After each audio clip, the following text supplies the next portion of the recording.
Massive game in La Liga. La Liga Santander. Come on, man. Kylian Mbappe, man. And it's the regular team.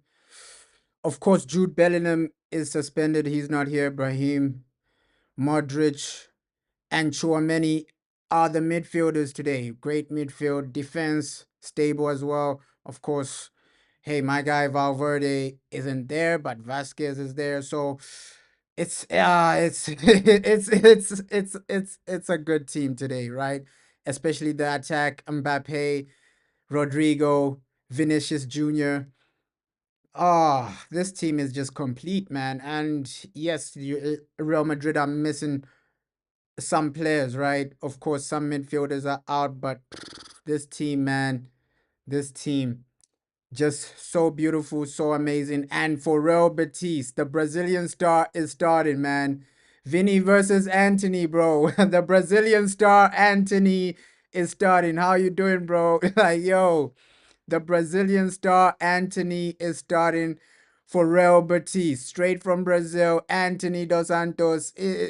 Oh my God, this is a massive game. I'm not gonna lie. Like for La Liga, this is a massive game. I think this is gonna be entertaining because hey, Anthony has been on form, right? He had, of course, Real Madrid.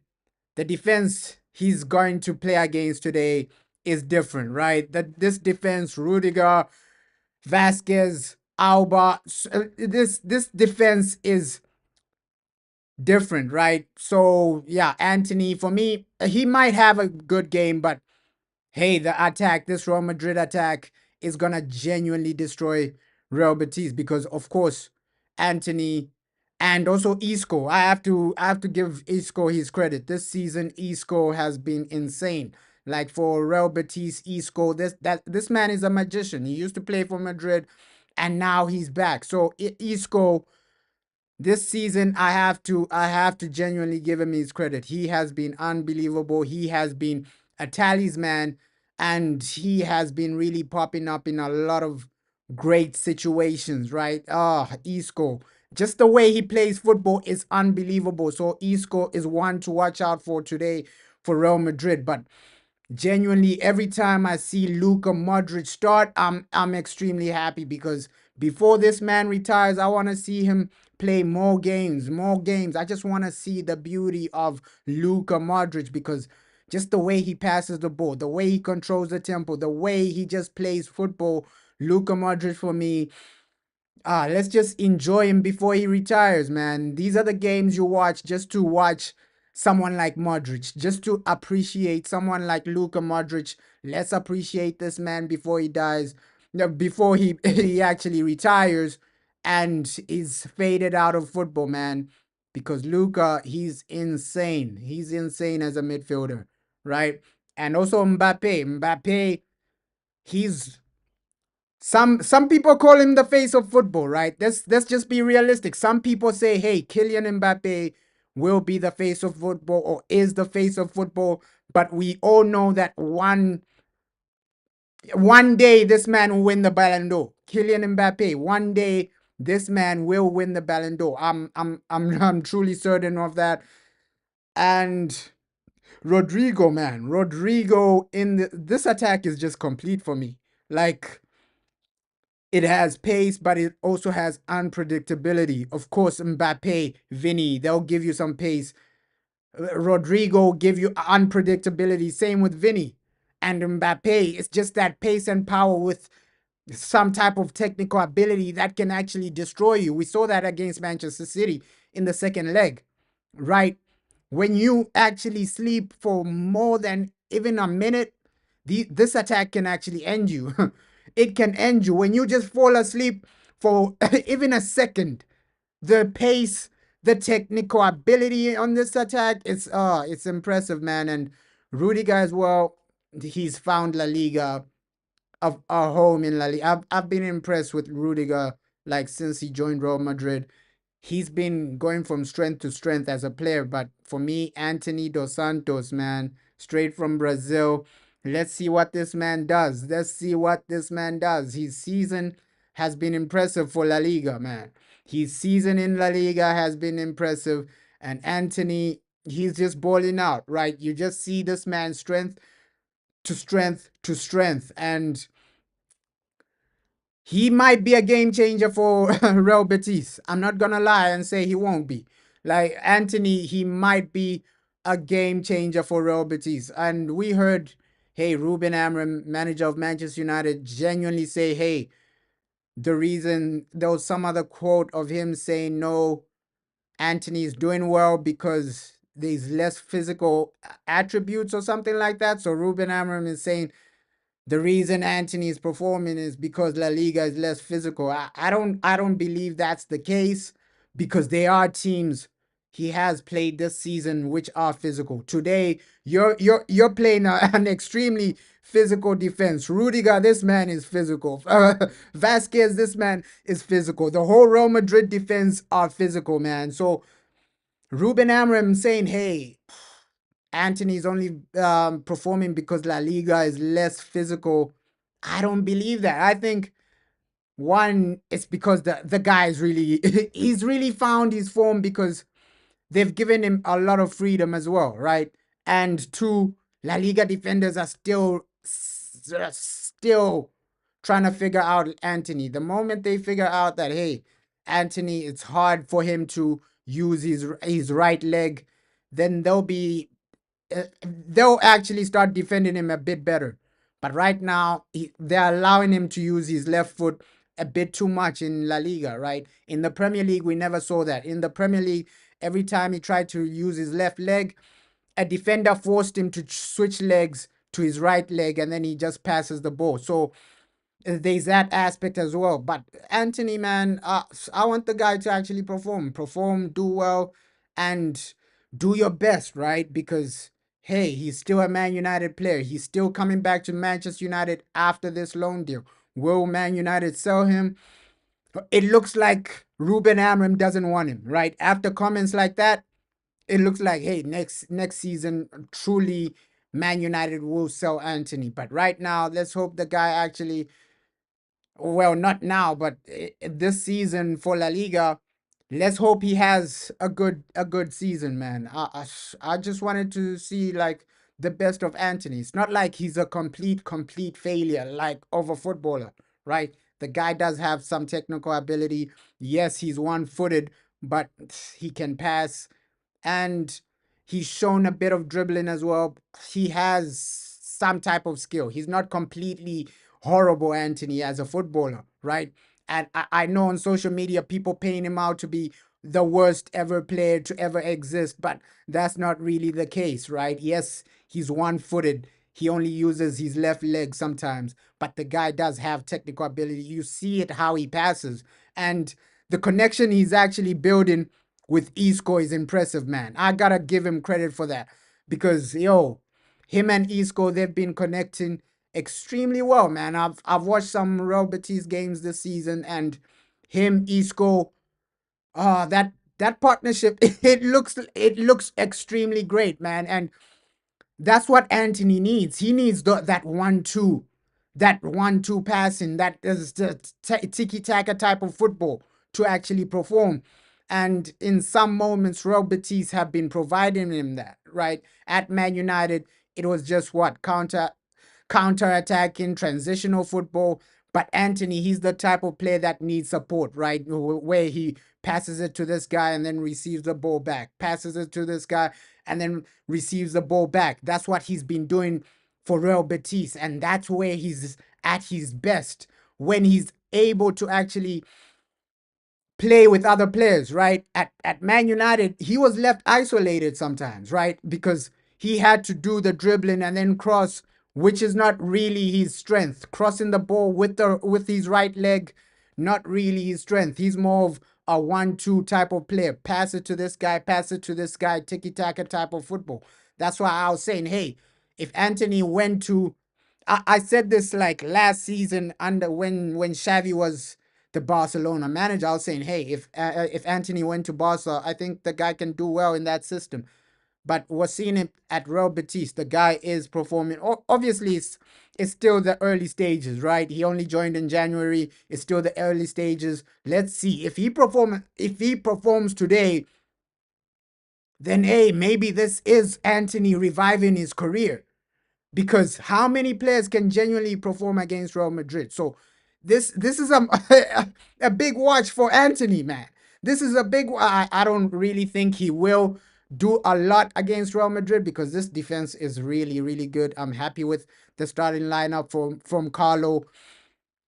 And yeah, Jude Bellingham, man, the man has been suspended. Obviously, he posted something on Instagram saying, "Hey, this is what I'm doing when I'm not really preparing for games." So he's like in the gym or something. So yeah, Jude Bellingham, we won't see him. But Real Madrid, hey, these are the games you just get fit for the Champions League because Champions League, you're gonna see players like Bellingham probably come back. A lot of players will probably come back for this game, but this game will be entertaining at the finest. La Liga, for me, La Liga this season have had the best matches. Like some of the best matches have been in La Liga, man. No, he appealed it, bro. He did appeal it. He appealed it. Real Betis appealed that red card. That's why Anthony is starting today, right? He did have a red card in the last La Liga game, but then Real Betis appealed it, and that appeal was really granted. So Anthony, he's starting today. Massive game for him, right? Yes, he did get a red card, but that red card was appealed, and then they genuinely removed it from his record, man. So today Anthony is starting, and it is a good team. Real Betis for me have a genuinely good team. I think they can genuinely beat any team in the Prem. I truly believe that. Like Real Betis at their best can give a game to any team in the Premier League. And I know some people who underrate like teams in La Liga. Oh no, this team, what would they do? Oh no, that team. A lot of these teams are high quality technical teams, right? Especially Real Betis. They are a high quality technical team. And Real Madrid keep proving that, hey, the technical ability in La Liga is different, right? Because Real Madrid, they lost, they drew to Osasuna, and then a few days later, they smashed Man City, one of the best teams in the Premier League, right? After drawing 1-1 with Osasuna. So it shows you that, hey, people should stop really undermining the La Liga, man. There are a lot of technical teams. There are a lot of entertaining teams in this league. La Liga, it's really growing, man. It's really growing, man.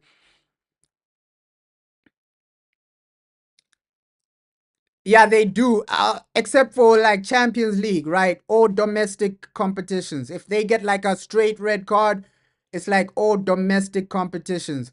But I think with the Champions League, it's like they are a bit more lenient. Sometimes you see a player get a red card in the league, and then the next game they're playing in the Champions League. So it's like domestic competitions. If you watch Man United, hey, Patrick Dogu, he got a red card, so he won't really play in the FA Cup. All domestic competitions, he's out. But if our next game was Europa, the guy would have been playing.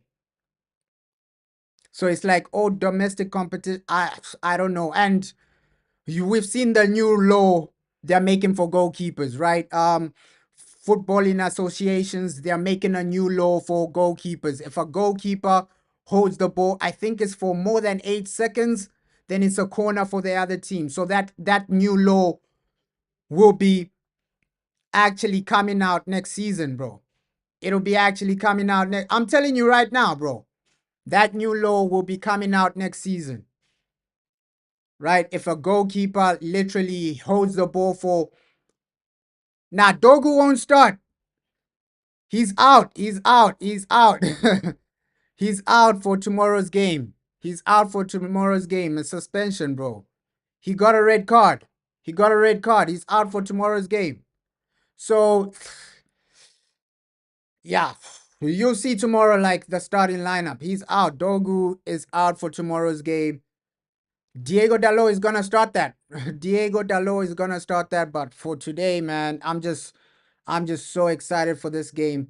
Just give us some entertainment. Give us some just give us some technical ability, man. That's what you barely see in the Premier League sometimes. Technical teams and just a high technical game. I think this will deliver that high technicality, right? At the highest level, Madrid, yes, there'll be sometimes where they drop their levels, but Real Madrid are the type of team that play depending on their opponents. They literally do this in every game, right? They only raise their opponent based on their opponents. Nah, there's no loss today, bro. There's no loss. I think like FA Cup, Man United can go far, but let's see what they do against Wolves, against Fulham, man.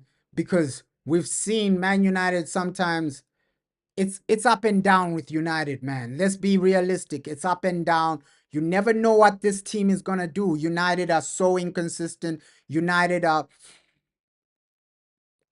we don't know what's gonna happen with United, man. But somehow if they get through Fulham, the teams left in that FA Cup competition, they can do something.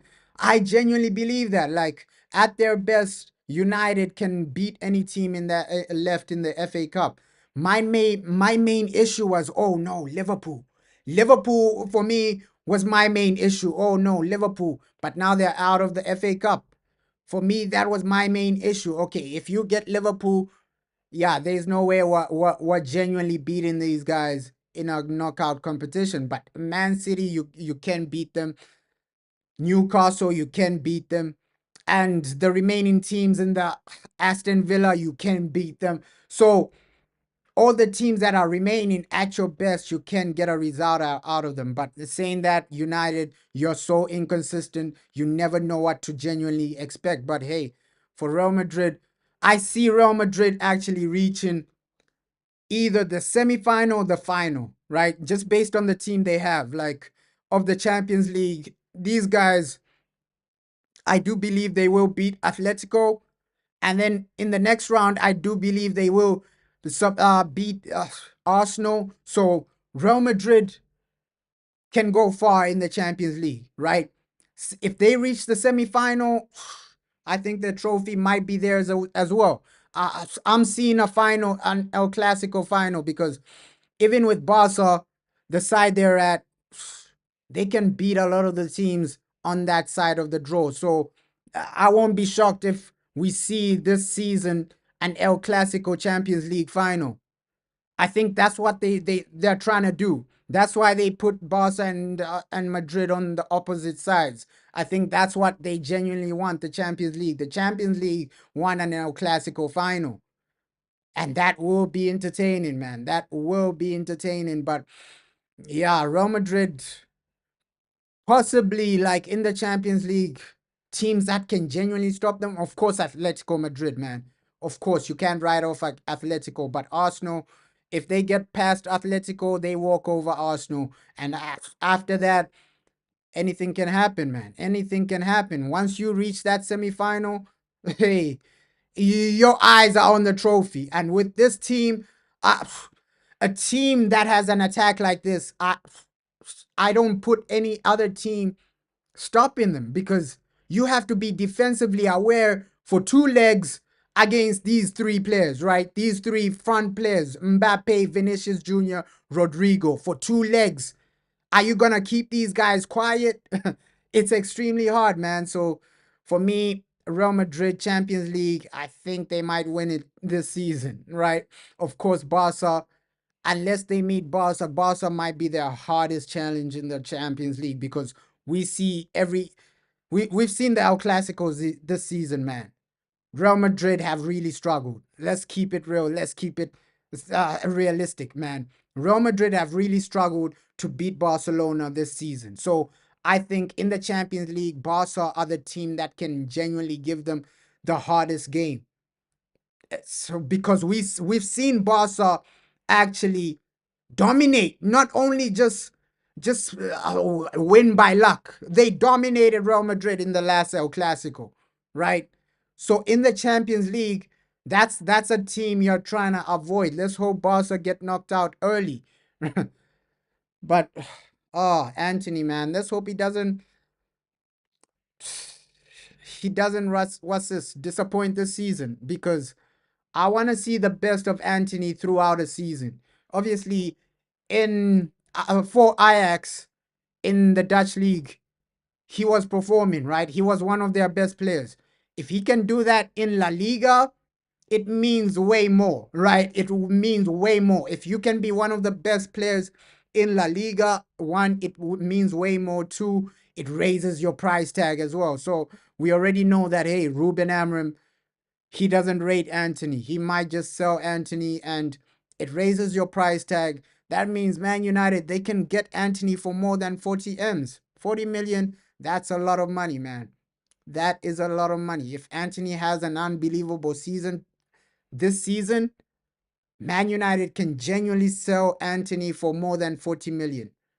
For more than 40 million, that's realistic. If he has an unbelievable season with Real Betis. And let's say he turns up now, he turns up against Barca, he turns up against Atletico, that's just raising your price tag. But hey, I hope he doesn't really turn up today, man.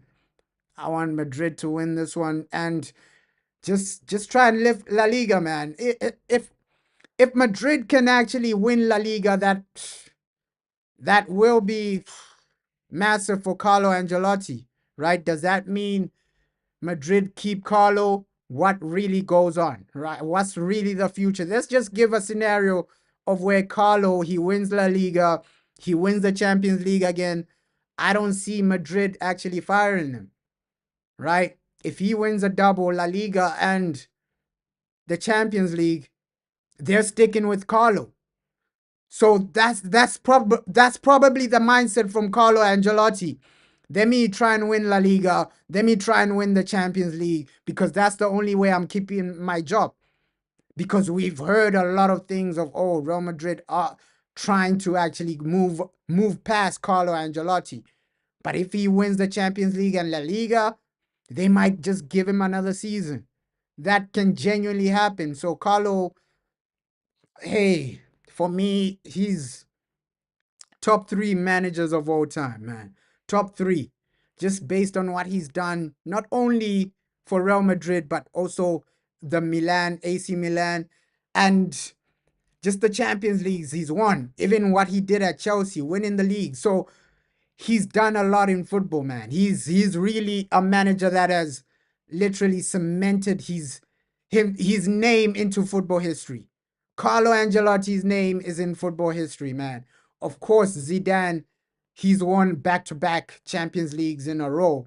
But Carlo, he's also in the football history. I don't think any manager has won more Champions Leagues than Carlo. Maybe Zidane might surpass Carlo, because Zidane, he's still a young manager. Let's see what he does in the next stage of his career, right? Because let's say Zidane comes back and then wins two Champions Leagues. He surpasses Carlo Ancelotti, right? So Zidane already as a young manager, he's achieved a lot. But his next club will determine his legacy, man. Let's say Zidane in his next club, he flops and doesn't do well. Then nobody will put him above Carlo, right? So Zidane, for him to be a great manager, his next club will actually determine a lot of that, man. It will determine whether Zidane is a name for the history books as a manager, or he's just one of these almost great managers, man.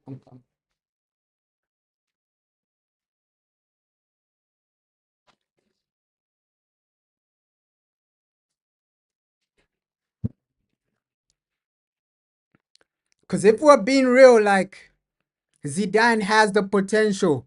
Just the foundation he's built for himself, just the foundation Zidane has built for himself. He has the potential to be one of the greatest ever managers, right? His first three seasons as a manager, he won the Champions League. So Zidane, this man has built a foundation where people, if he comes back into management and carries on succeeding, the legacy he's gonna build is unthinkable, man. It's unthinkable because Zidane. Let's just give a scenario. Zidane comes back into football, wins two more Champions Leagues, wins more trophies. His legacy might just surpass Carlo because one, he's gonna have more Champions Leagues. Two, he might have more leagues. So Zidane, he can still reach a godlike level, right? Where people actually say, yo, this guy, he's just been winning. So let's see what Zidane does next because that man, he's already built a foundation to actually compete for being the greatest ever manager. He's built that foundation. But Zidane, for me, I just want to see him back in management, man. I want to see because there's still arguments with Zidane, right? Some people say, hey, it was just a fluke, this and that. He was lucky to win three in a. How can you be lucky to win three in a row, really? Like that's not luck, though. At least if you said, hey, one Champions League, that's luck, right? But three in a row, and some people their argument is no, he had a good team, but we've seen other Real Madrid managers get fired, right? Fail. So you can't just say, hey, Zidane won three Champions Leagues in a row because he had a good team. It's more than just a good team. The guy, he had respect, right? The players played for him because they respected him. Wow, that's Zidane. This man is crazy. This man was technical. This guy was legendary. So the aspect of respect, the team played for him. The team actually gave everything for him. Oh, yeah, I don't want to let Zidane down. That was the mindset. That was the mindset. And psychological football is just mental sometimes, right? It's a psychological game, man. It's a psychological game. And with Zidane, psychologically, he got to the players. He had the backing of the players because psychologically, these guys, they want to impress Zidane, right? When they were growing up, they were watching Zidane. Wow, that's Zidane. So when he's managing you, you want to impress him. Oh yeah, let me show Zidane I can do this. So football is psychological, right? It is psychological. Let's say Lionel Messi becomes a manager. The next generation, they'll try and impress Messi. Oh no, let me perform so that Messi sees that I'm a good player. It's just psychological sometimes. Sometimes management is just about motivating your players, right? Just put a basic formation, motivate your players. If you have good players, motivate them and tell them to play their game. Of course, you have to have some foundations of defensive structure and things like that, but mostly it's just about letting your players play, right? That's why sometimes Carlo, he's so good because sometimes he's attacking players, he lets them play. With Pep Guardiola, you see too many details. No, you gotta pass it this side. No, you gotta pass it that side. No, you gotta do this in the corner. Some players, they don't want to listen to that. Oh, too many tactics, man. Just let me play. Too many tactics, Pep Guardiola, too many tactics. Just let your strikers play, let your attacking players play. And that's what Carlo does with his team. He allows them to play, right? Okay, Mbappe, Vinny, you guys go out there, interchange, link up, and just get a goal, right? And the only tactics are defensive. That's what Carlo does. The only tactics are defensive. Offensive, he allows these guys to play. Because in some games, you see Vinny a bit more forward than Mbappe. Mbappe a bit more forward than Vinny. And the way they're interchanging each other, finding each other, it's just like street football, man. When you're playing street football, there are no tactics. You're just looking for your guy. Oh, he's there. Let me try and find him. There are no tactics of, oh no, this is the position you're supposed to be in, this and that. You're just interchanging because you as players, you understand each other. Okay, that's where Mbappe is. Let me make a through ball. You understand each other. You know that, hey, when I get the ball, Mbappe is gonna make a run. That's what Real Madrid are doing. Like, I respect Carlo, man, for allowing his players to just play, man. Like, these guys are just playing. And of course, people view like Rodrigo as the liability. Some people say, hey, Rodrigo, he's a liability in this attack, but I don't really think so because he's also key in this attack, man. He's also key. Yes, he doesn't get as many goals and assists as Mbappe and Vinny Jr., but he has quality, man. I don't know why people want to underrate Rodrigo. The guy has quality. And even on the bench, you got a guy like Endrick.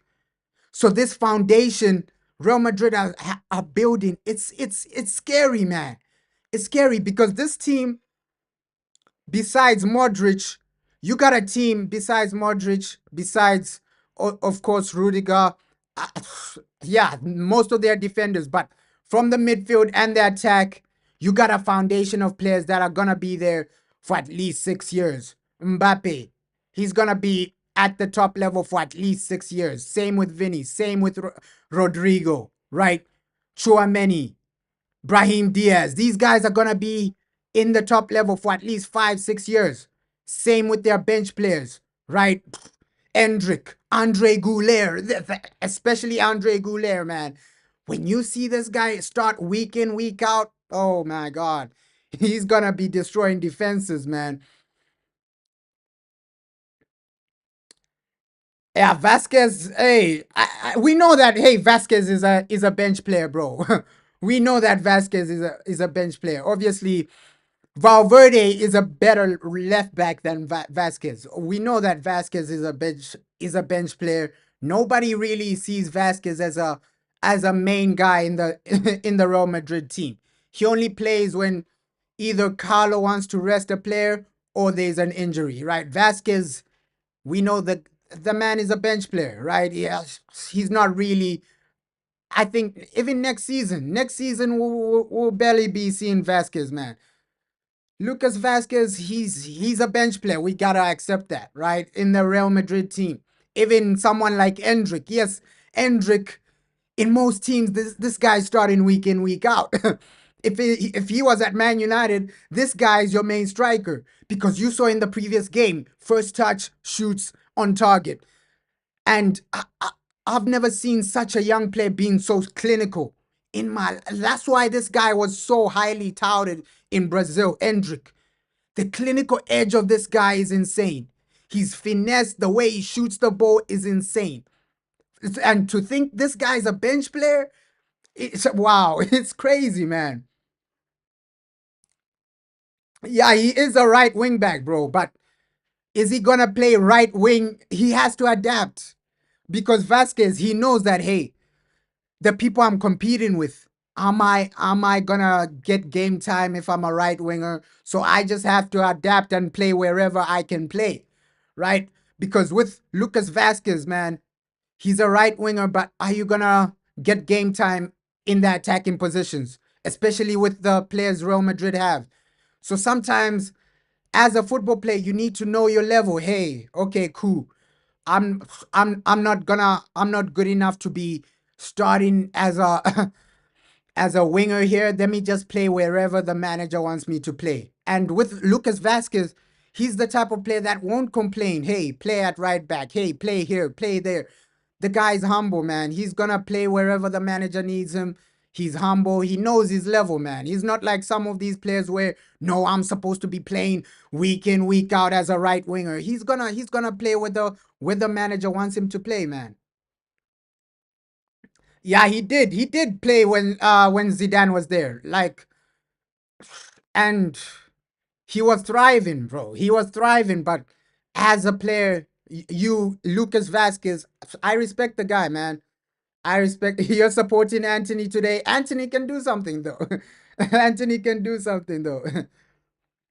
Yeah, we remember under Zidane, he was genuinely playing as a right winger, and with Vasquez, the guy, he knows his level, man. He's not one of those players that overhype themselves, right? Overrate themselves. He knows his level. He knows that, hey, okay, I'm just I'm just a guy that comes in to do a job, and yeah, sometimes I'll be on the bench, that's okay. Sometimes I'll be playing as a right back, that's okay. I'll just play where the manager wants me to play.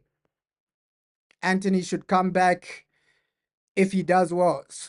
But hey, Anthony, will Ruben Amorim accept Anthony back into that team? Because you have to actually consider a lot of things, right?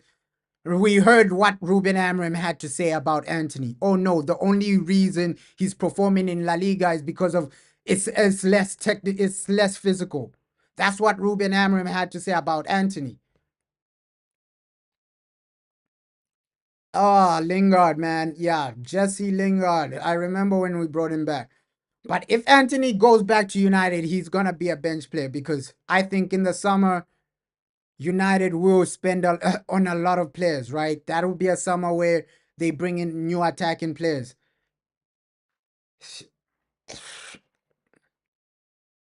Yeah, we hope he does well, but he's been given his chance like in the Premier League. Anthony, he's a good player, man. He's a good player, but we can see will Ruben take him back?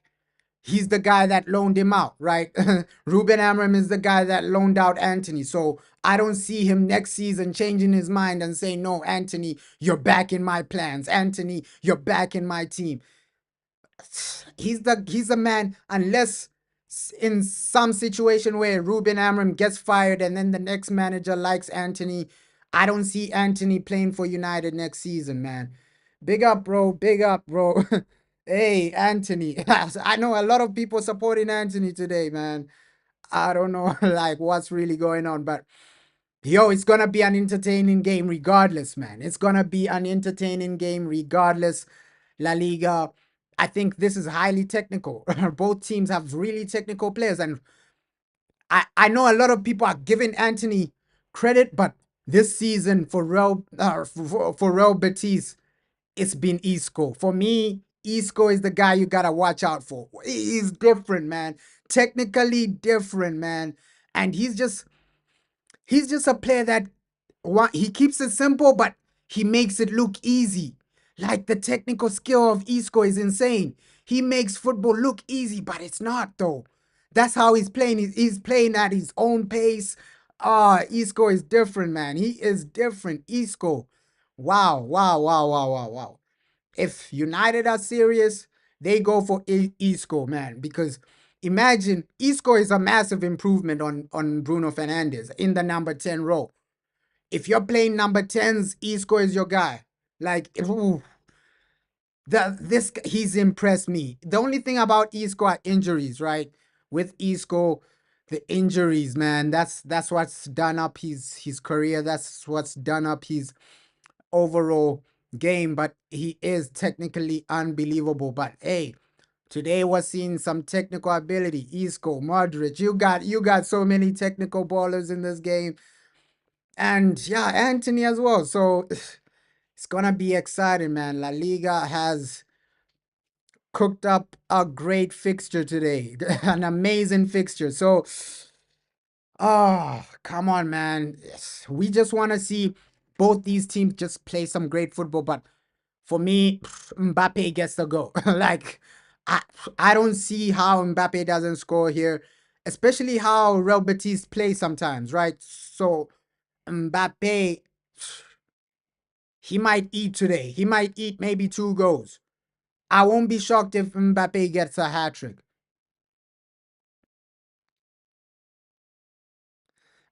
Yeah, bro. Like Isco at United, he would do something. Like as a number 10, the way you're playing with number 10s, the only thing, right, injuries, you never know with Isco. But hey, if you're saying you have an Isco for like even half of the season, bro, he contributes in so many games, especially this system we're playing with 2 number 10s. If you had Isco in one of those numbers, he creates. Just look at how he creates for Betis. Even the way he scores for Real Betis, right? His runs, his passing, his vision as well. Isco is a different type of level, man. He's a different type of level, and if you're the United board, you're saying, okay, Isco, this guy might be cheap. Real Betis won't really want anything, a lot of money for him. It's a no-brainer, right? Isco, and then you make an expensive signing like Florian Wirtz. Just imagine that your 2 number 10s. Isco next to Florian Wirtz. Oh, that's different. That is different. Just imagine that Isco, Florian Wirtz at Manchester United. Those are your two number 10s. You're creating so many opportunities.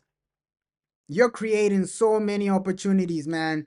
And at United, they keep sticking with players that don't perform, man. Players season after season, they're not stepping up. Season after season, they're giving you the same average performances, right? I know last season, hey, Ten Hag, he won an FA Cup, but the league position was below average, man. The Premier League was below average for Manchester United. So you gotta move past the players that are giving you average performances week in, week out, week in, week out. Somebody like Isco, he takes your attack to a next level. He brings consistency as well, man.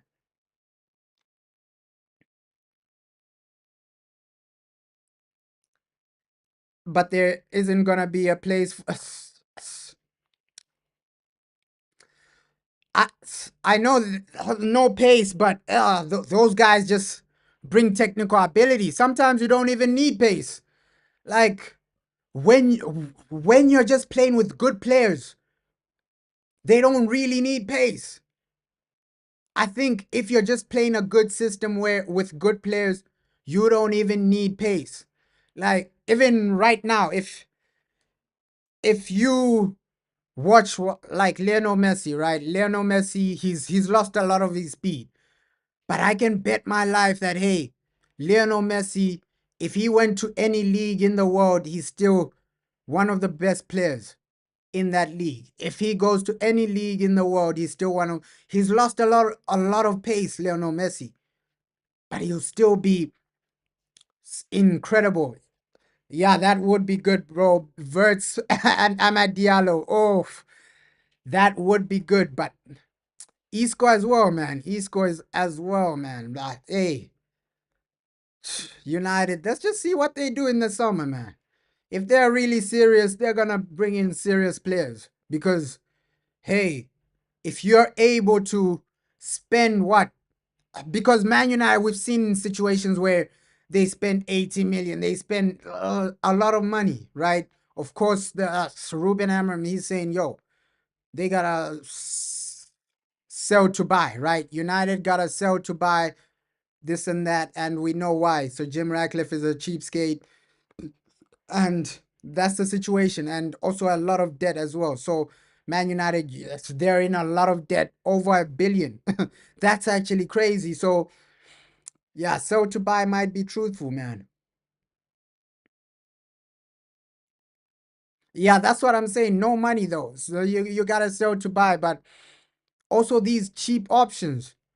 Like I don't know how United aren't even shopping in the Brazilian market, right? Because the Brazilian market, someone like Hendrick, you should have gotten him before Real Madrid. That's just what I'm saying. Like United, your scouts are so below average. Like someone like Hendrick, how are you not scouting a guy like this? Andre Goulet, how are you not scouting someone like this? But then the guys you're bringing in basic young talents. I'm not saying that hey, the young players we've signed aren't amazing, but they're not proven to be like the best in the world. Oh, but we'll see what goes on with that club, man. Man United. Yeah, bro. Like we're not really scouting a lot of young players. Like you have so many Brazilian in the Brazilian market. You have so many good players, right? The Argentinian market, there's so many good young players, and it's not just about hey shopping in Europe, shop all over the world.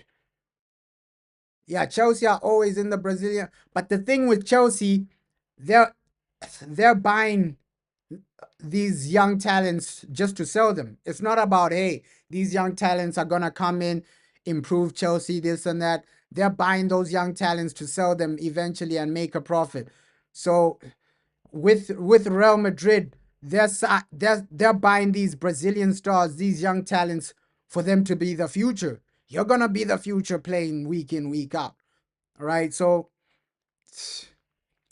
let's see, man. Let's see what genuinely goes on. And that's where I gotta criticize the Premier League as well, man. That's where I gotta criticize the Premier League, because you can see the talent La Liga is bringing in, right? Liverpool, if these guys were serious about being like the best in the world, you would have gone for Mbappe, right? You would have spent all the money you have for Mbappe. And how did talents like Rodrigo, Vini end up in La Liga? That's what you gotta ask Premier League teams, right? All the quality is going to La Liga. You're just getting pace and power. That's where you gotta question. At least United, hey, they got a dub with Lenny Yoro, right? That was a massive dub. That was a massive dub. Lenny Yoro going to Manchester United, that was a massive dub for the Premier League. I think that was a massive dub, right? But overall, La Liga, they are winning this race. Like Premier League versus La Liga are winning the race of quality, man. Let's just keep it real. At the top level clubs, La Liga has better quality, right? If you compare the team, if you compare Real Madrid to Liverpool, right? Both teams, okay, we would consider Liverpool as the best team in the Premier League this season, because they are top of the league. If you compare Real Madrid's team to Liverpool's team, quality wise, you'd say, hey, Real Madrid are winning on a landslide based on quality, landslide. But with Liverpool, it's just that, hey, they have that efficiency, right? They have efficient players that are reliable week in, week out. I wouldn't say they're world class technically, right? I wouldn't say they're world class. Yes, some of their players are world class technically, but throughout the squad, the Liverpool bench, you can't compare their bench to the Real Madrid bench, because Real Madrid bench, look at the guys on the bench. It's different, man. It's actually different, right? Jude Bellingham, he gets into that Liverpool team. Mbappe, he gets into that Liverpool team. Vinicius Jr., he gets into that Liverpool team. The only one, maybe Rodrigo doesn't get into that team over Mo Salah, right? Over Mo Salah, I don't think Rodrigo gets into that team over Mo Salah. But midfield as well, hey, you're taking Modric. You're taking Modric. Modric gets into that Liverpool team.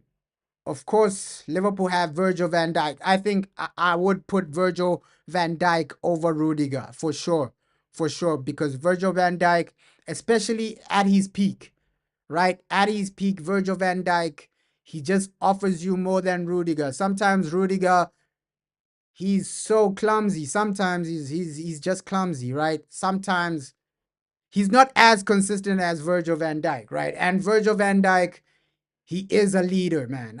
I have to be real. I have to be realistic about that. Virgil van Dijk, he's the type of like defender where he leads other people. He's also vocal about it, and just his overall game aerially as well.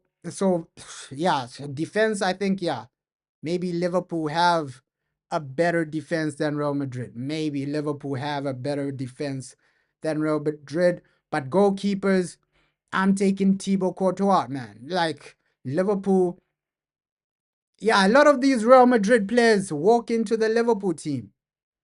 I'm saying that for like just my perspective. Mbappe, Liverpool tried to sign Mbappe. That's a reality, right? Vinicius Jr. walks into that Liverpool team. Modric, he walks into that Liverpool team.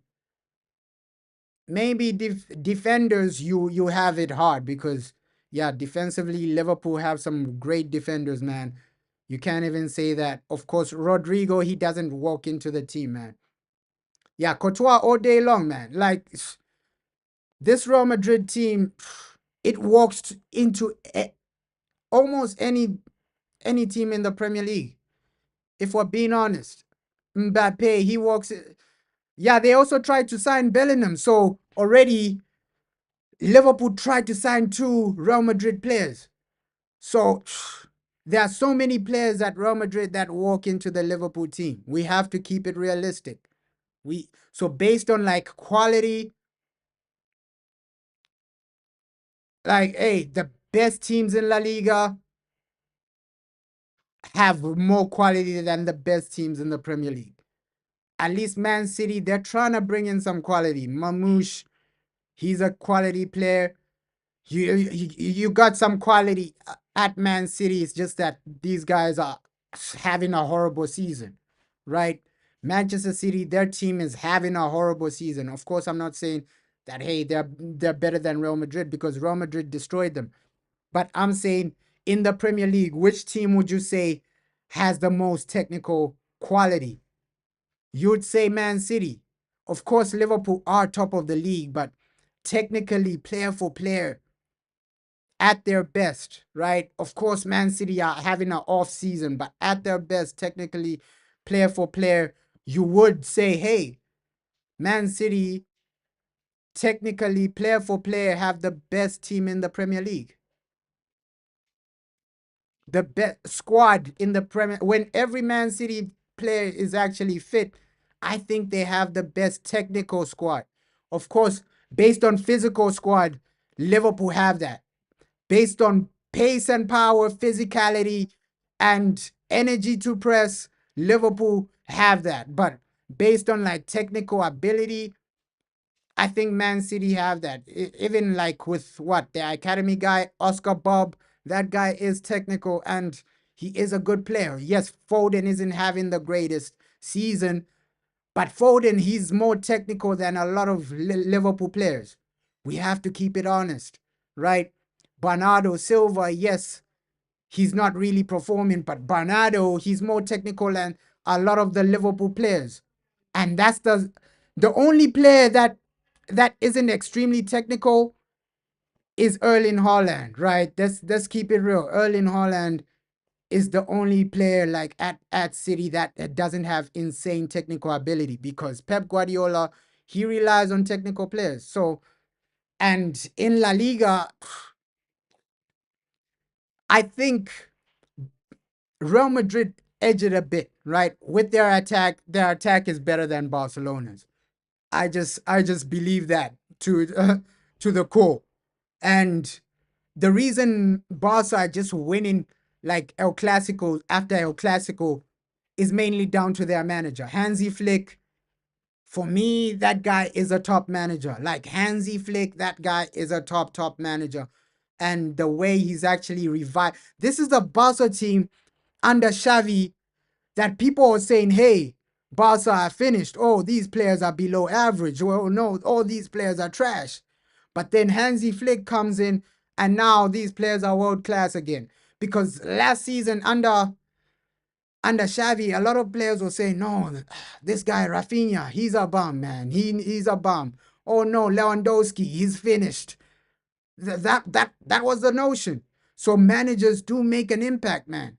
Managers do really make an impact. Hansi Flick has come in to Barca, and then Lewandowski, he's looking like a different player, a different player, a different beast. But hey, that next El Clasico will be entertaining, man. Entertain, and if we get like an El Clasico in the Champions League final, that will be different. That will be a different type of final. I think the hype for that Champions League final will be crazy. El Clasico final in the Champions League, that will be crazy hype. It'll be actually insane. So, hey, let's see how far Madrid actually go into the Champions League. But hey, this game is about to start. We got a lot of Brazilian stars here, man. Rodrigo, Vinicius Jr., Anthony is also there. So a lot of Brazilian stars are gonna be competing in this one, man. A lot of Brazilian stars are gonna be competing in this one, man. Vinny Jr., Rodrigo, Anthony, And hey, obviously Anthony, he wants to get back into the Brazilian national team. We know why he got like banished from Brazil, right? After that incident he had with that woman, I think that was his ex. Yeah, after that incident with his ex, he got banished from the Brazil team, and his form at Man United as well wasn't really good enough for him to actually start or be playing for Brazil. So Anthony, obviously this loan move is a situation where he wants to get back into the Brazilian team. He wants to perform just to get back into Brazil. Because yes, we may say that hey, the quality of Brazilian stars has really declined, right? You went from players like Ronaldinho, Rivaldo, all these Brazilian goats, all these Brazilian goats. And now, if you look at the Brazilian team, it's like, hey, you're just waiting for someone like Endrick. Hey, let's wait for Endrick to grow up, man, because the current Brazilian players, they're not really stepping up. Even Vinicius Jr. Vinicius Jr. for Brazil, he doesn't really step up a lot, right? So I think if Brazil want to move forward, they got to wait for the boy Endrick to grow up. I think until Endrick really cements his place in that Brazil team, we're gonna be seeing a situation where Brazil are gonna barely make it to the final of the World Cup. I don't see them making it to the final of the World Cup until they actually get a stable team. Because yes, attacking wise, Brazil have some good attackers, but when they're playing together, they're so inconsistent. And hey, next World Cup, we heard that hey, Neymar wants to play in the next World Cup. But for me, the Brazil issue is midfield. Midfield, man. Midfield. Like your midfield, are you gonna compete with guys like Spain? Because Spain, the next World Cup, they're gonna be a beast. The thing about Spain is because they have one, they have a good manager. Two, they have a great system. And three, they have good up and coming players as well. Their midfield is also insane. You got so many good midfielders for Spain. So do you see Brazil actually competing with guys like Spain? The thing with Brazil, you have talent. Yes, in some positions you do have talent, but talent without a great manager is nothing. We can see that. We can see Anthony with his child, man. Anthony with his child, man. The Brazilian star Anthony dos Santos, straight from Brazil, the GOAT himself, man. Anthony, man, come on, man. Great to see this guy actually smiling, because at Man United, the man wasn't really smiling, man. The Brazilian star Anthony is smiling again. You can see the Betis fans are loud and active. This is gonna be an exciting game, entertaining game, and I hope it does live up to expectations, man. Because I'm just hoping for entertainment, man. That's all we watch football for. Like as football fans, we just hope for entertainment. We just hope for a great football, a great game.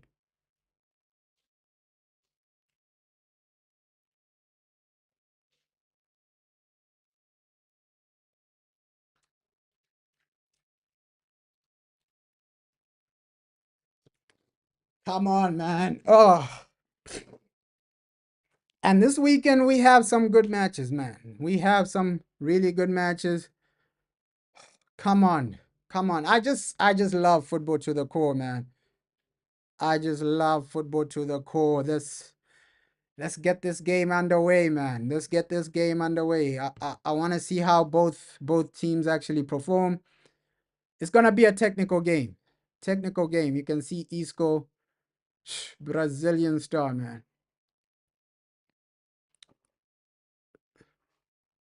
Brazilian star. So, ah, and also Mbappe as well, man. That guy he's chasing the golden boot in La Liga. He wants to be the top scorer in La Liga, man. So Mbappe, there's a lot of incentive for him to score a lot of goals this season, right? Not just in this game, but this season in general. Obviously, Mbappe, he's chasing that Ballon d'Or as well. So he wants to win La Liga. He wants to win the Champions League. That's why he even went to Real Madrid. Mbappe only went to Real Madrid to win the Champions League, to win the Ballon d'Or. That's the main reason he came to Madrid, man. But he is a quality player. In my eyes, Mbappe is quality just because of how effective he is, right? The effectiveness of Kylian Mbappe. He's a guy you can genuinely rely on week in, week out, right? He's like a final form version of Rashford. Of course, Rashford isn't as consistent. Rashford isn't as talented. But I'm just saying he's like a final form of Marcus Rashford, man, where he's gonna give you the final pace and power of Marcus Rashford. That's why, of course, Marcus Rashford is nowhere close to Kylian Mbappe technical wise. He's nowhere close, but physical, like pace and power, he's like the final form of Marcus Rashford in terms of pace and power. He's like a slimmed down version of Traore with pace and power, but then he's like a Traore with actually football skills, with technical football skills, right? And his finishing level is way better. So yeah, Mbappe is like a final form version. He's like a final form version of a PNP power. He's like the face of PNP, but with technical ability, Kylian Mbappe. Oh, about to start this game. Here we go, man. Here we go. Kylian Mbappe looking serious as ever. Come on, guys. Let's see what we have today. The two goats, Isco and Modric. The two goats, man. The two goats. Isco and Modric. Great to see both of them, man. Great to see both of them. Of course, Isco, impressive technical player, man. Impressive technical player. I rate Isco highly, man. Extremely highly. Just give us a great game today, guys. Just give us a great game. These are the types of football matches we wanna actually watch. Matches of full of technical players going head to head and trying to prove something. All right, let's go. Let's go. Let's go, let's go, let's go, man. Let's go, let's go, let's go. La Liga, here we go. Oh, La Liga, here we go, man. Oh, give us a good game today. Give us a good game today.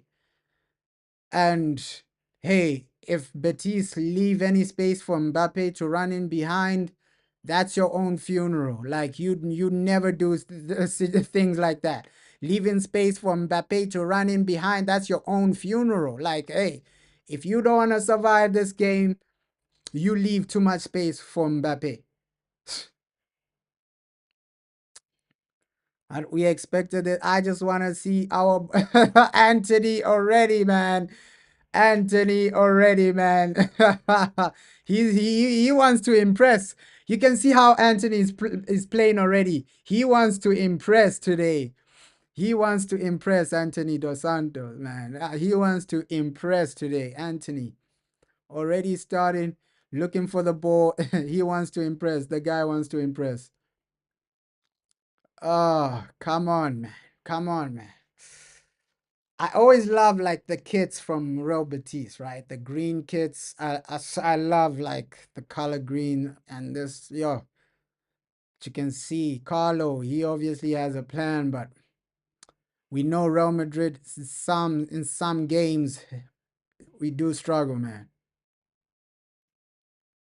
Oh, Rodrigo.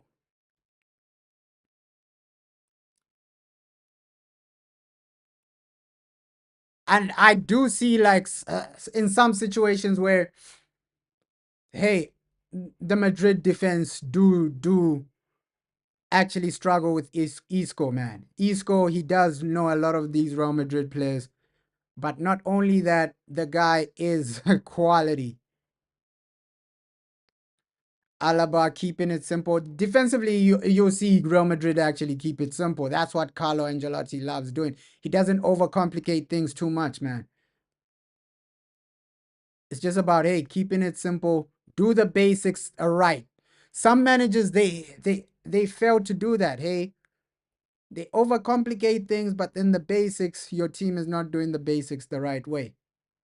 And you can already see the pressing from Real Betis. It's impressive. It's impressive, but with these Real Madrid players, hey yo, yo, the quality is just too much to actually write them off in any game, man. Like, but the way Betis have started, they look confident in this game. They've started confidently. Like even the way they're passing it, you can see that hey, these guys are confident. They're trying to take the game to Madrid. They are genuinely trying to take the game to Madrid. But the space, Betis, hey, you leave any space, you will be destroyed. Like just one moment can end you. That's how scary this Madrid attack is.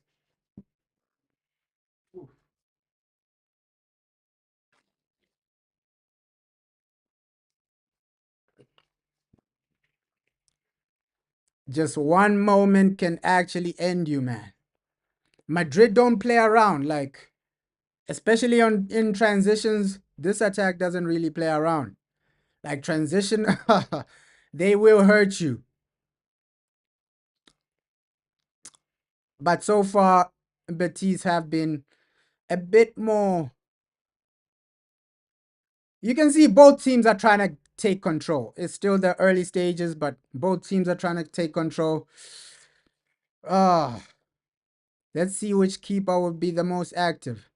Because Mbappe, this guy, you can never write him off, right? Too many people, when he came to Real Madrid in the first few games, they were saying, hey, Mbappe is a flop, this and that. But he's come into form, man. The man is in form now.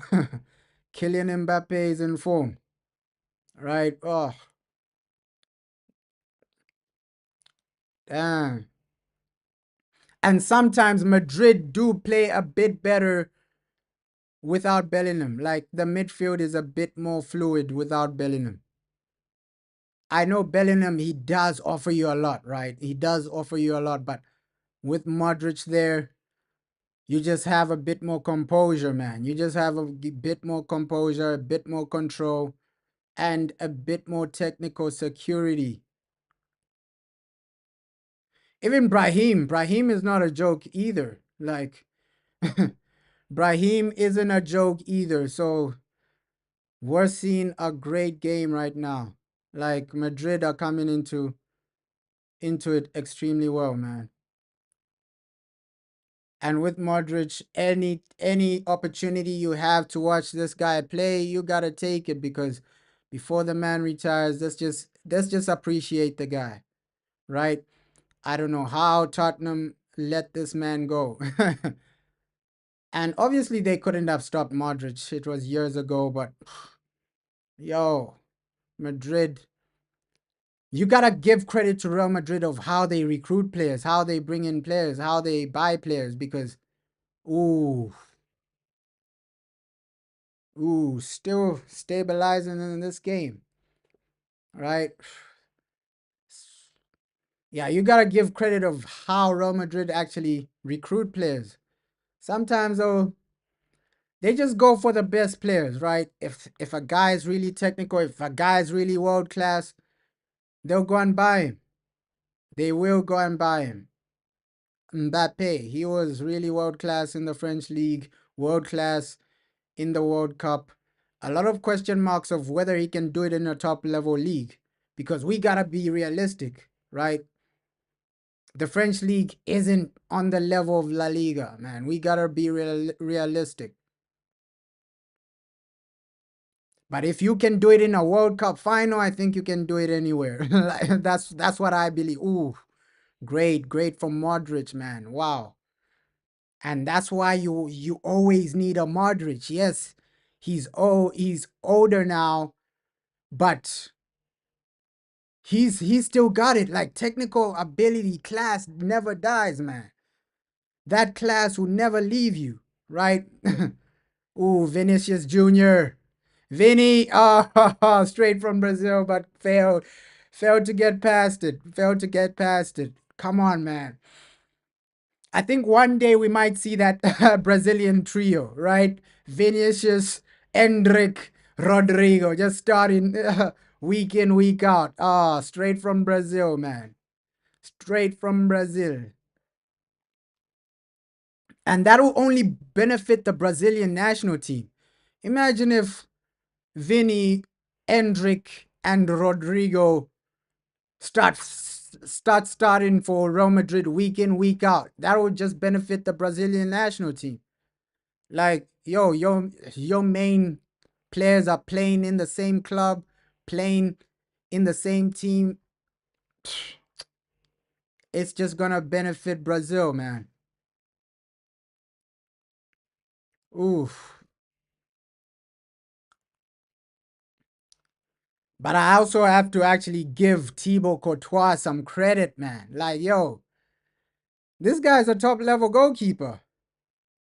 And I think Chelsea fans, they underrated the man. They never really rated him to the level he should have been rated. Yes, there were Chelsea fans that really rated him highly, but I think he was a bit underrated in the Premier League. People never saw him as a world class, as in unbelievable goalkeeper he is, right? Maybe because Chelsea one season they're winning the league, the next season they're struggling, the next season they're winning the league, the next season they're struggling. They were so up and down, man. They were so up and down, Chelsea. But great game we have right now, man. Great game. Kylian Mbappe. Both teams failing to actually get those clear-cut opportunities so far. Like, we still haven't seen a clear-cut opportunity. And that's what you want in the early stages, man. Just that first goal as a breather, as just a statement. But I think that goal from Madrid is coming, man. Like, yo, give these guys one opportunity, they will take you out. Like, Real Madrid are different. Brahim! Oh, 1-0, man. 1-0. Brahim, man. Oh my God. That's what I said. Yo, give these guys one opportunity, they will take you out. Real Madrid are in front, 1-0 go, and it might be a long day for Real Betis today. I see way more goals. Great team play there, right? And Mendy, good pass from Mendy as well. Like, yo, that's how Real Madrid will cut you open. Like, they just need one moment. Look at that pass from Mbappe to Mendy, and then Mendy to great team goal, man. Great team goal. Like Mbappe, man. That cut out the defense, and then Mendy to Brahim. Game. What a goal, man. What a goal. Great team goal right there. Great team goal right there. And I see way more goals coming. Way more goals, right? Because we know, hey, defensively, Betis are up and down, man. Let's just be real. Like, Real Betis are up and down defensively. Of course, they have players like Isco that can change the game, but defensively, they are up and down. Brahim, what a talent as well, man. What a talent. Yes, it was a simple tap in, but it was a great team goal overall. Ooh, great way to start the game for Madrid. You're already 1-0 up. But that's what we said against Osasuna. Hey, they go up early, and then a red card happened, and then Osasuna came into the game. That's why football, you can never really write off any team until the final whistle, man. Until that final whistle, that's when you can say, yo, it's game over, right? Because a red card, penalty, all that stuff is still possible in football. Like, you still have to keep in mind that, hey, the other team is still alive until you actually finish them with or more goals, man. Oof. And you can see Madrid still want more goals. Ooh, great from Mbappe. Kylian Mbappe, man. This guy's he's quality, man. He's quality. Kylian Mbappe. And the way Madrid are playing, they're just playing like a team today. They're just playing like a team today. Like the passing, you can see it's just about teamwork today. The passing is way more team oriented. Like in some games, you just see individual brilliance in some games from Madrid. In some games, it's mainly individual FC. But today, they are playing as a team. They are playing extremely great football now. Yeah, this is impressive, man. Impressive from Madrid. I see this maybe 3 more goals for Madrid. I won't be shocked if Madrid get 3 more goals. Like, if this game ends 4-0, I won't be shocked. I will not be shocked because we can see Real Madrid have already cemented themselves in this game. They're dominating now. They are dominating now. Like completely controlling the tempo, completely controlling the game. Their defense is comfortable as well. Like their defense is just relaxing. Betis are not really causing any offensive threat. Like their Real Madrid, their defense is relaxing. Hey, Rudiger, he's on a vacation right now. He's on a vacation, sitting back and relaxing, man. Great game from Madrid, man. They just came here to control, certify the win, and then you just focus on the next game. And then, yo, March is where the football actually gets exciting because March, you got Champions League and Europa is back. So March, the football just gets extremely exciting. Ooh, great defending by Alaba there. Great defending there. But yeah, March, you got so much football, right? So many entertaining games. Europa is back, Champions League is back, and Champions League, these are the stages we all look forward to, right? Round of 16, that's where the action is going to really begin. That's when the entertainment is going to really begin. And that's when you're going to see a lot of teams raise their level. Like round of 16, that's where you see teams raise their level. So March, Champions League is back, Europa is back, and then you also see the later stages of some of these cup competitions. It's just a great month for football, man. It's just a great month for football. March, we have so many great games in this month, man. In a lot of leagues, man, we have so many great games in this month. I think, yeah, Arsenal versus United is like what, in a week or so.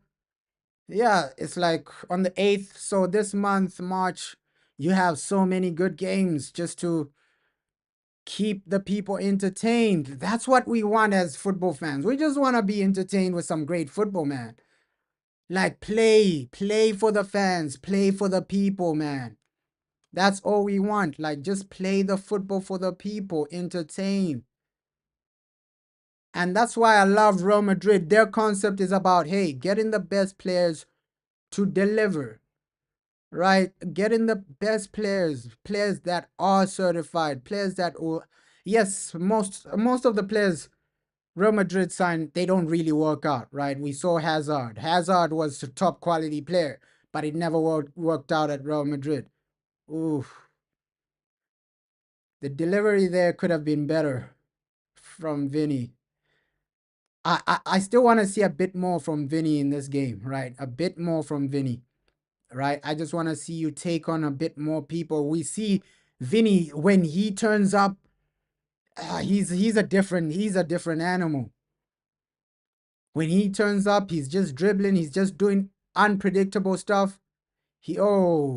What an interception there by Betis. He's a he's a different animal, Vinny, when he turns up. But we just want to see consistency from a lot of these players, man.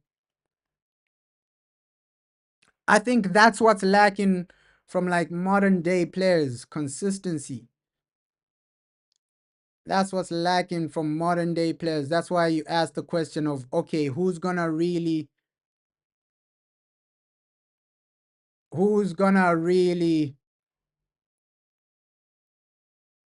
replace a guy like Vinny, right? Sorry, a guy like Ronaldo and Messi. Guys like Ronaldo and Messi.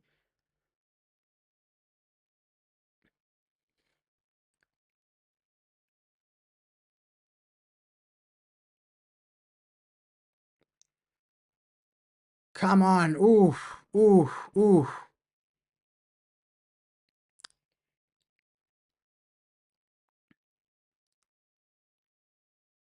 But hey, Isco, we can already see this guy, man. I think Isco, he would have been perfect for a club like Atletico Madrid. Let's just give a scenario that he went to Atletico. He would have been different there. And Valverde, oh, sorry, Mendy, his first assist of the season, man. So you can see, yo, Mendy, he's turning up because we do know that, hey, Madrid, they tried to replace this guy. Mendy was almost replaced, man. We know that, hey, they were making a phone call for Alfonso Davis. Real Madrid wanted Alfonso Davis. They were making that phone call. Hey, Mendy ain't delivering too much. Alfonso Davis, are you available? But then Davis signed a new contract at Bayern Munich. The thing about Alfonso Davis is the pace and power from that guy. Like the pace and it's like he's overpowered as a fullback. Just because of his pace and power, his recovery, oh, it's insane from Alfonso Davis. But I don't write off like Robertis from getting a goal in this game. You can see that they're getting a bit comfortable right now. Oof. But still, we still haven't seen our Brazilian star Anthony. This game, our Brazilian star Anthony isn't really seeing the ball. He's not seeing the ball. Straight from Brazil, Anthony not really seeing the ball a lot.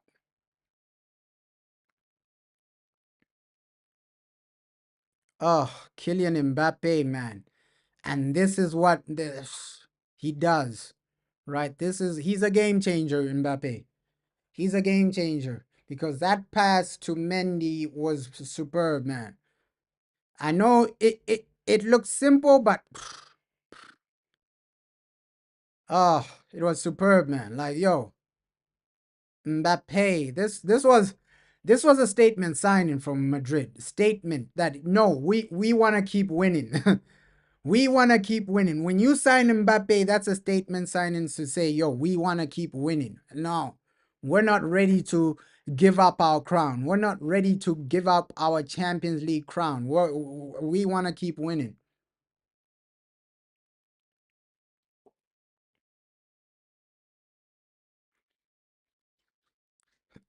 Oof, Alaba, man. He is a good defender, man.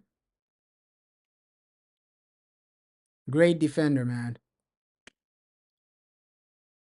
Our boy Brahim. Brahim. Brahim turning up, my boy Brahim Diaz. My boy Brahim. Isco, man. Shit. Got so much talent on the field right now. Like, so much technical talent on the field right now. It's just brilliant to see. Brilliant to see. And that's the thing with Isco. His delivery is also good, man. He just technically, this guy got it. He's got it. But the guy that really disappointed me, like career wise, was James Rodriguez. James Rodriguez. I thought that guy was gonna just make history based on his talent. James Rodriguez, ah, his career is a bit underwhelming. Yes, he won a Champions League, this and that, but I thought he was gonna have a season where he's top three in the world, right? Where he's been nominated for the Ballon d'Or. James Rodriguez, that's how much I rated the guy. James Rodriguez, man. Oh, he was different. He was different. He was different, James, man. Quality game right now.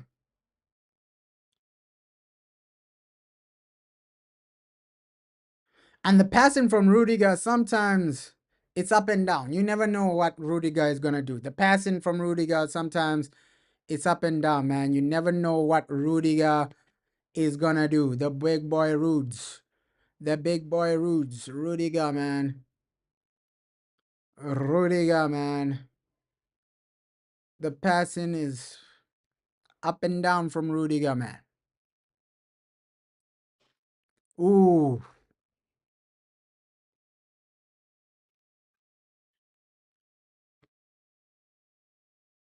Those are dangerous back passes right there because a faster player gets to that ball. Dangerous back passes.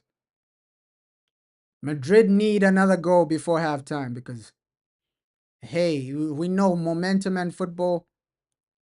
Anything can genuinely happen. The game can change at any moment. Vinicius Jr. straight from Brazil.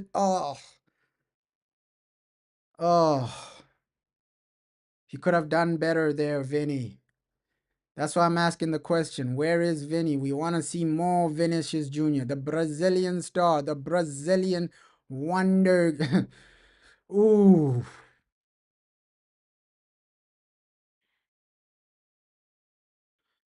And we have to remember, like, when Vinny was coming up, people were really, really hyping him up, saying, hey, oh, this guy, he's going to be better than Neymar. That's how people actually hyping him up. Oh, this guy, technically, he's going to be better than Neymar. That's how people hyping him up. But he hasn't really lived up to that expectation. But for sure, one day this guy will win a Ballon d'Or, Vinicius Jr. Like that Ballon d'Or is coming for him. For sure, one day this guy will win a Ballon d'Or.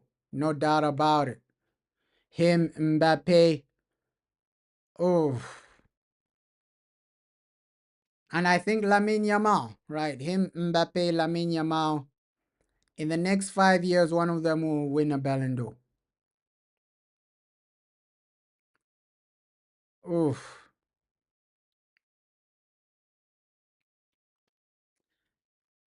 And the stats from Brahim are really impressive this season, right? 5 assists, also 7 assists, 5 goals, or something like that. So Brahim is doing his thing this season.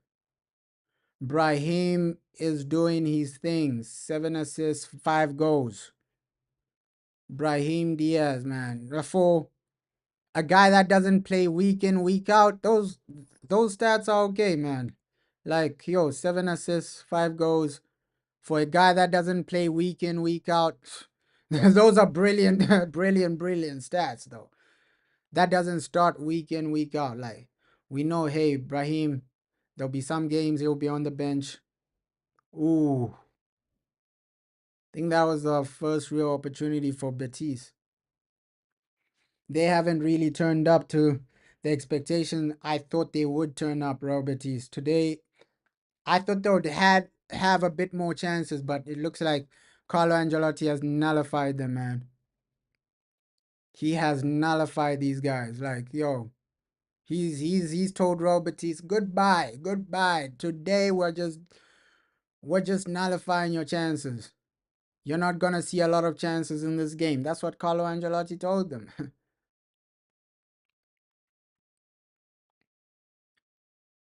Ooh.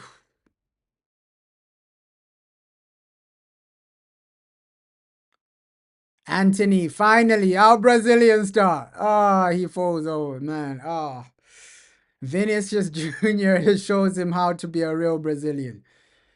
Oh my God. And then he misplaces the pass. Vinny as well. He's inconsistent as well, Vinny, sometimes. Oh, Vinny, man. And the new faces of football, they don't have the consistency of the old faces of football. The old faces of football, Messi, Ronaldo, those guys had consistency. Like week in, week out, you knew that, yo, Messi, Ronaldo will be a threat. But now the new faces of football, it's like they're up and down week in, week out. This week they're amazing. Next week it's you don't know what to expect. So yeah, I think the previous generation, the previous faces of football had more consistency. Like you can never doubt that, yo, when Messi, Ronaldo, you could expect like a certain level from them week in, week out. Messi and Ronaldo, you expect a certain level from them week in, week out. For club and for country, right? For club and for country. So they brought in a different type of consistency. But now the new faces of football, and a lot of people say Erling Haaland is a face of football. They say Mbappe, they say Vinicius Jr. So I'm just saying, okay, those three, right? Those three. How many of those three are consistent week in, week out? Like, I think the most consistent from those three is Kylian Mbappe. We know that Erling Haaland, is he really consistent? Not really, man. Not really.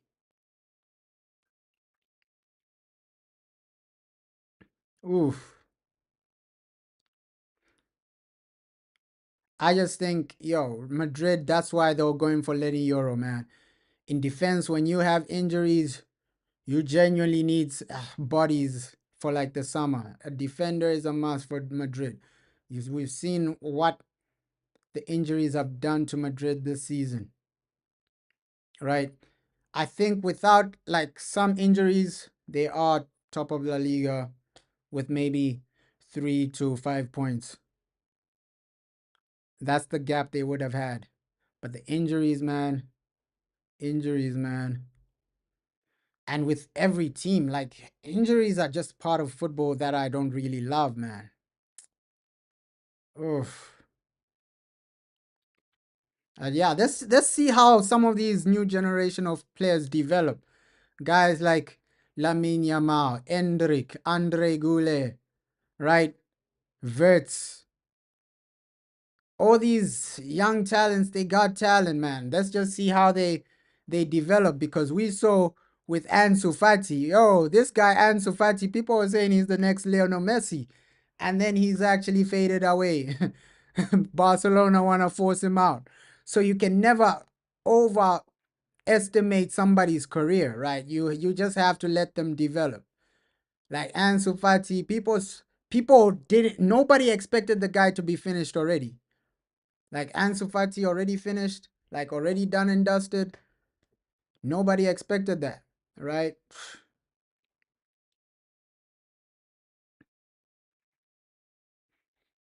Ooh,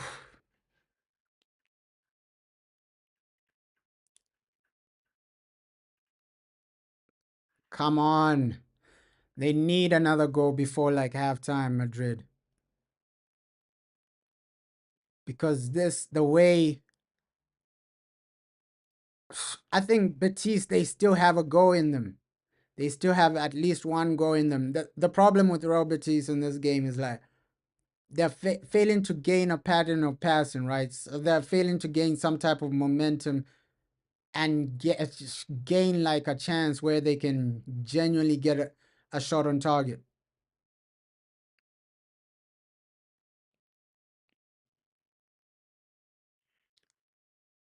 Oof. But obviously, this isn't the level Madrid are gonna be playing in the Champions League. Champions League, you're gonna see a different level. Round of 16, they're gonna turn up different. They're gonna turn up different in the Champions League. But this This is just a warm up, man. I think this is what Madrid do season after season, especially in the seasons they win the Champions League. Around this time of the year, they literally turn into like beast mode. Especially in the Champions League, they just go into beast mode, hard to beat, hard to break down, hard to score, especially under Carlo Ancelotti, man. This time of year, that's when they go into beast mode, man. Like, yo, they are serious about getting over the line. And that's the type of team Madrid are. Like, you can be 4-0 up in the Champions League. Second leg, they'll find a way to come back. That's the type of team these guys are. They're never defeated, man. They are never defeated, and that's just mental. That's just mental strength, right? They never know when to give up, Madrid, and that's their strongest attribute. That's their strongest asset, man. They never know when to give up.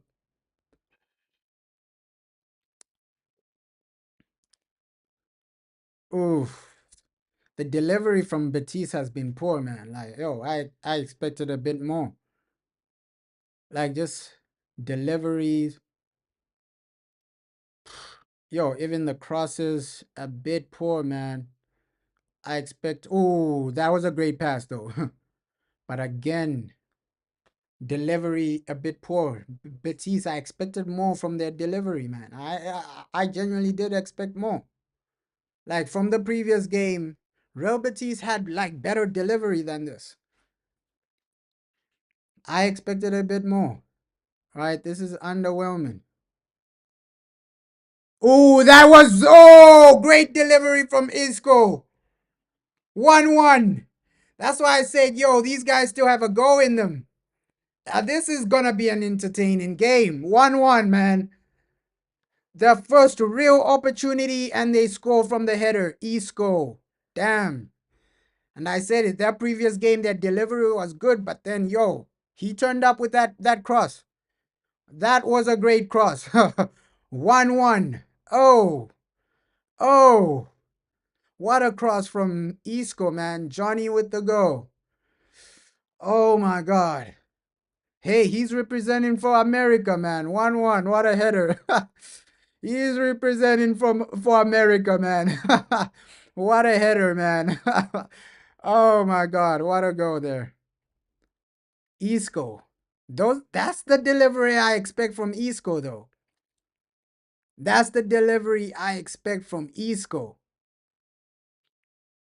Another assist for Isco. Another assist for Isco. That was a great header, though.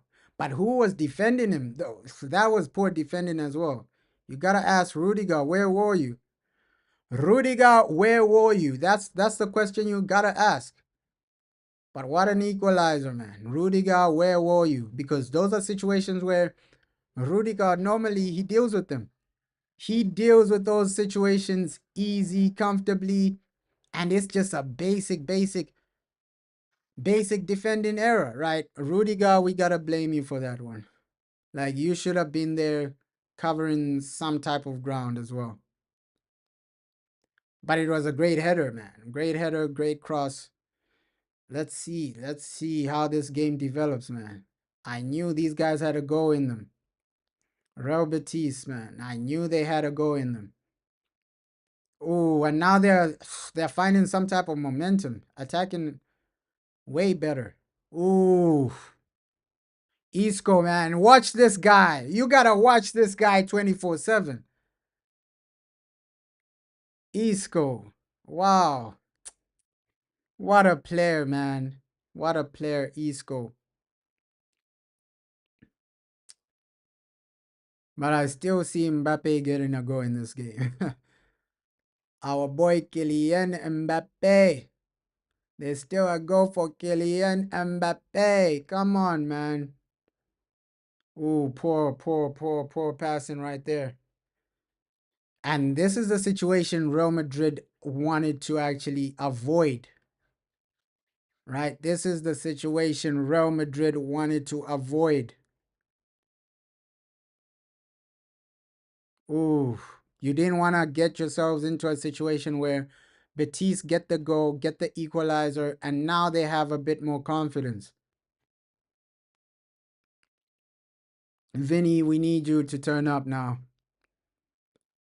We need you to turn up now. We know that, hey, this is Vinicius Jr.'s team, man. Like, there are some moments where Mbappe does turn up. He is the man of the match. He is the man to watch. But a lot of the moments in the past 2 to 3 seasons, yo, Vinny has been the guy for Real Madrid.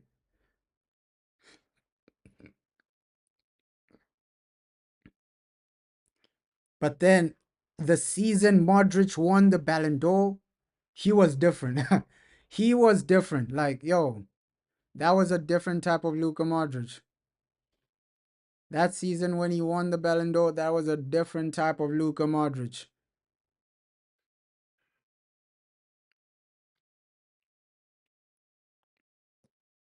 Ish, Brazilian goat Anthony. Brazilian goat Anthony. Let's hope we see that spin from Anthony, man. We need that in this game. Just Anthony doing a spin.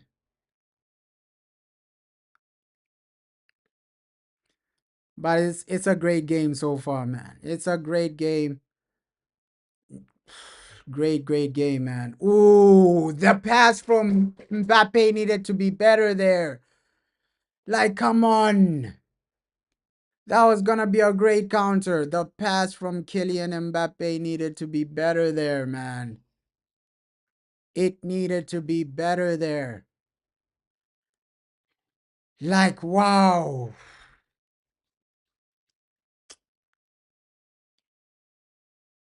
And that's where you gotta criticize Mbappe sometimes. In some moments, he's not too decisive, man. In a lot of moments, he's decisive, but in some moments, he does get it wrong, Kylian Mbappe. Ooh, but he's still gonna change this game. I have that genuine feeling that, yo, Mbappe is gonna be the guy that turns this game upside down. Oh,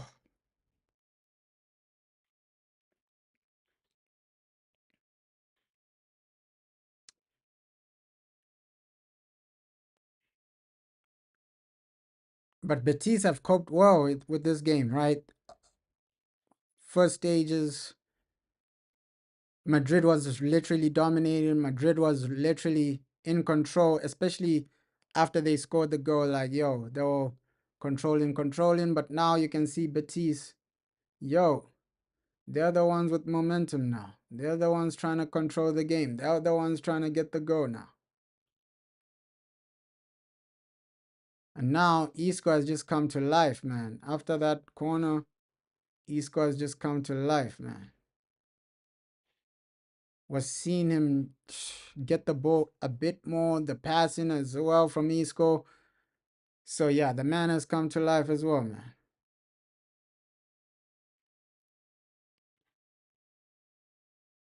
Oof.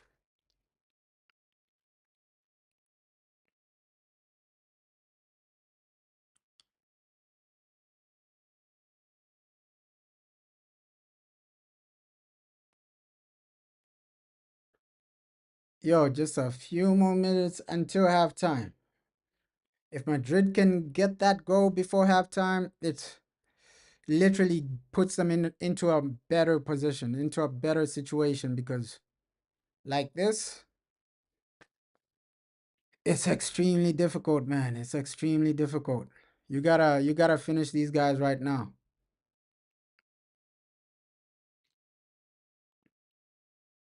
But with United, man, I just hope Man United finds some way to win a trophy this season. Like, yo, United, if you can somehow find a way to win a trophy, like that will make up for this horrendous season from United. Okay, Luca.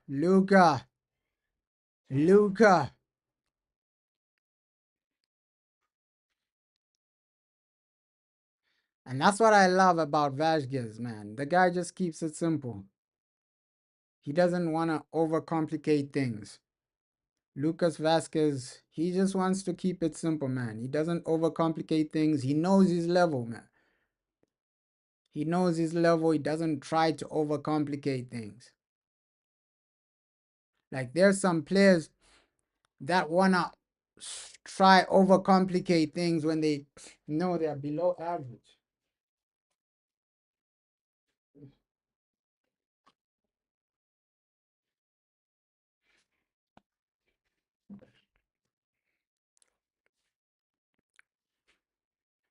Oh,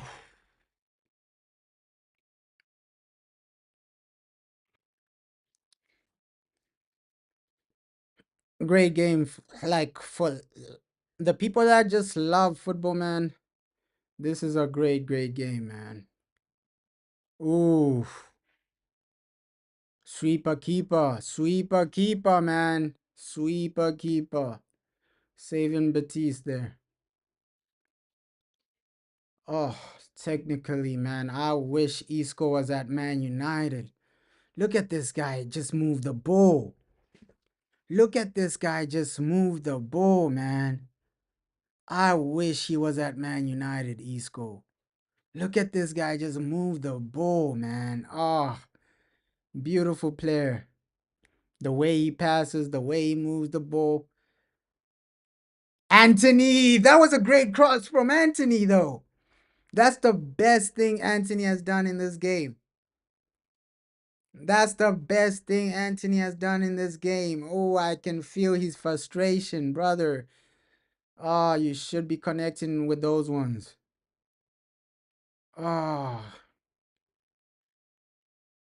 you should be connecting with those ones, man. That's the best bit of play from Anthony in this game. Ah, United, just give me somebody like Isco before he retires at Man United, even for 1 or 2 seasons, man. I just beg Man United, just give me somebody like Isco in that number 10 position. Oh, that would be beautiful, man. Isco, Frankie De Jong in the midfield. Oh, that's my dream team, man. Oh my God.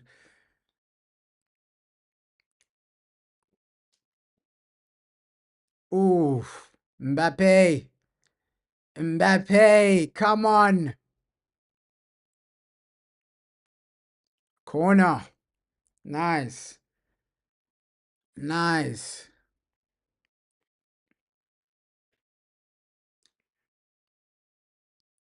Ooh.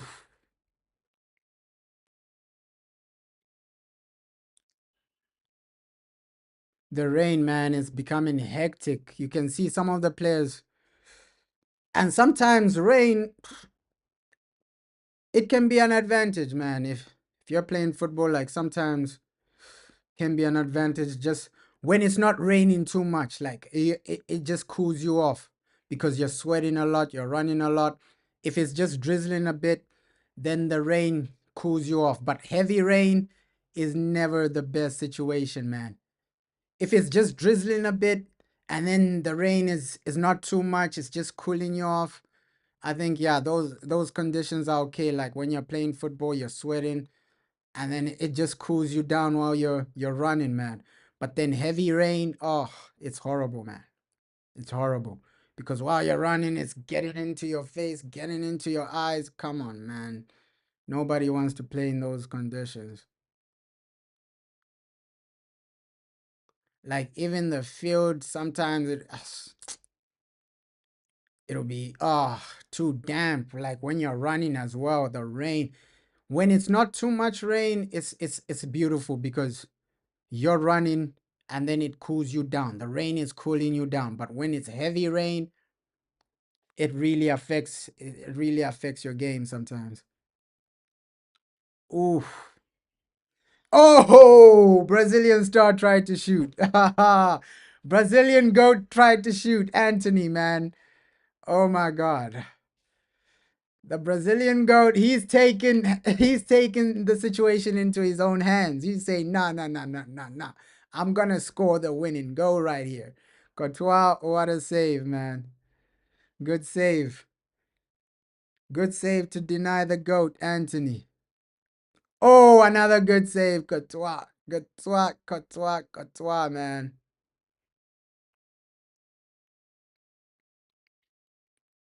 Courtois, man. Stepping up with the brilliant saves. But I still think the best goalkeeper in the world is Martinez, man. Martinez at Villa, that guy is different. There we have it, man. Halftime. Great half of football, man. Good half of football. It's even. But yo, Madrid can end this game at any time. We know how their players are, right? Of course, it's still 1-1. It's even. But good, good, good, good half of football there, man. Good half of football. We saw some good moments from Madrid. We saw, hey, Real Betis, they gained some momentum after that goal, right? The cross from Isco. Of course, before that goal, the delivery from Isco wasn't too great. But then he came up with some magic. That cross from Isco, I don't know why nobody was defending in that situation, right? It was a good corner goal. It was a good goal. Even Madrid's goal, man, great team goal. And yo, La Liga, it's delivering some great matches, man. Some good quality matches. And there, just watching Isco in that first half, the way he was carrying the ball, even his passing. Yes, there are some moments he can do better. But Isco in that game, just watching this guy, he's different, man. He's different. I think they are Madrid players that I expect a bit more. Vinicius Jr., second half, we expect a bit more. And just getting the ball into the final third. I think after Roberti scored, Madrid weren't really testing their goalkeeper. After like Roberti scored, they gained some momentum, they gained some confidence, they gained a lot, and that's where you saw Anthony trying to get a bit more of the goal, a bit more of the ball, right? Ah, the situation is tricky with Anthony, man. Let's see how he performs in the second half. But with the Madrid players, there are some players where I'm saying, yo, I expect a bit more. Mbappe, great, great, great pre-assist for the goal, but I still want to see a bit more from Kylian Mbappe, right? The Real Madrid attack as well. There's still levels they can go. But it was a good half of football, man. Just a good half of football. If somehow you can get Isco to Manchester United, it will be different, man. Different, man. Get Isco, give him the number 10 shirt. Give him Rashford's number 10 shirt, man. I think he's gonna come. If you offer him Rashford's number 10 shirt, Isco is gonna come, man. Oh, great, great, great, great. An okay first half. I wouldn't say it was great, but okay first half. We saw a really good technical players in that situation. But yeah, second half, I expect Real Madrid to wake up. Like after Betis scored, they were a bit sloppy, man. A bit sloppy in possession, a bit sloppy with their passing. Yeah, so second half, I expect Madrid to wake up a bit more because it hasn't been the best. It hasn't been the best after that equalizer from Betis. And I won't be shocked if Carlo makes a massive substitution because someone like Endrick, yo, that's why you have a quality bench. If your starters ain't turning up too much, then you gotta take them out. Oh. Manchester City losing, but it's still the first half, so that game will nothing to really. If this was the second half and Man City were losing, I would say yeah, maybe they'll get knocked out, but there's still a lot of time. But yo, Madrid for me, yo, you still have levels to go through, right? Do not waste this opportunity to actually start gaining points in La Liga because you're in a situation where you have to win La Liga and the Champions League to keep Carlo Ancelotti. And I want this man next season, man. I want Carlo to stay next season. You gotta win this game. Like, a win is a must for Madrid, right? A win is a must for Madrid. Just keep accumulating points. I want to see Carlo Ancelotti next season, man. Don't get the man fired because these Real Madrid players, some of them are degenerates, man. Like, yo, if you get Carlo Ancelotti fired, ah, I'm gonna be so disappointed in the Real Madrid players, man. Just keep Carlo Ancelotti in the job, man. I want to see this man next season. Just based on what he's done in football, I don't want a man like this to be getting fired. Imagine a man at the quality of Carlo Ancelotti getting fired. I don't want to see that, man. I don't want to see that. So these Real Madrid players, the only way to keep Carlo is by winning La Liga, winning the Champions League. I want this man to stay at Real Madrid, man. You can't be getting a quality manager like Carlo fired, but then basic managers at other teams are getting lifelong contracts, right? Oh, the world's best manager is getting fired, but then other managers are getting given time. Guys like Arteta, man. It's actually an insult to football. Like, oof. But hey, let's hope Man City's this don't get an equalizer, right? If Man City get knocked out, like, yo, that's just positive for Man United because that gives you more hope of winning the FA Cup. Because Man City, if they get knocked out, that gives you more hope of winning that FA Cup trophy. Like, without City, you only have to think about Newcastle and Villa. Of course, you have to get past Fulham. But yo, the road to the final will be much easier without Man City for Manchester United. So hey, anyhow you win the FA Cup, Man United, I don't care how you do it. You just do it. I don't care the teams you face. If you're facing teams from the championship, this or that, hey, just do it. Just get over the line, win that FA Cup, man. Because United, that's all we want from you as fans. Like a result, a trophy. It's been below average season. We've been crying from day one. I think that's been the situation for like United. That season, we've been crying from day one. Like the tears have been real from day one. Day one of the season, we were struggling, right? The first season, the first game we won, but if people remember, we won that by luck. Yeah, it was a hard game as well. So from day one, we've been crying as Man United fans. The only way you can end this season is by just give us a nice FA Cup, give us a nice Europa League, right?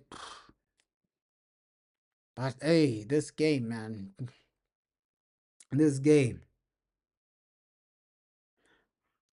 And with La Liga, their technology is so advanced, man. I gotta give them that, right? Even their pundits, like the La Liga pundits, they're on a different level, man. Because with Premier League pundits, they have an agenda. Like they have an agenda behind everything they say. With La Liga pundits, they just say what they want to say. They just say what they want to say. They just say what they think. And I think, one, La Liga has better technology than the Premier League, right? Because even like a lot of the technology, even the technology the punditry uses, the pundits use, and the technology, the in-game technology, I think La Liga has better technology than the Premier League, better pundits as well. Like in the Premier League, you just have pundits that wanna push an agenda and want to just make money, bro. Of course, it's about money, but just give the view you have, right? Give the view you have, not just giving the view just because Sky Sports told you to give this view. So yeah, La Liga for me, it's only the views. It's only the views they don't have compared to the Premier League. I'm gonna be honest. Because if you look at every La Liga team and compare them to like a Premier League team, right? Okay, Real Betis is seventh. If we check like who's seventh in the Premier League and compare them to Real Betis, let's see the Premier League table. Who's seventh in the Premier League? Compare them to Real Betis. If you compare Bournemouth and Real Betis, Real Betis are a better team, right? If you compare Real Madrid to Liverpool, Real Madrid are a better team. Like comparing team by team, right? La Liga and the Premier League. Okay, the first, Real Madrid compared to Liverpool. I'm going Real Madrid. Second, Barca compared to Arsenal. I'm going Barcelona. Third, Atletico Madrid compared to Nottingham Forest. I'm going with Atletico Madrid. And fourth, that's the only dub the Premier League can get, right?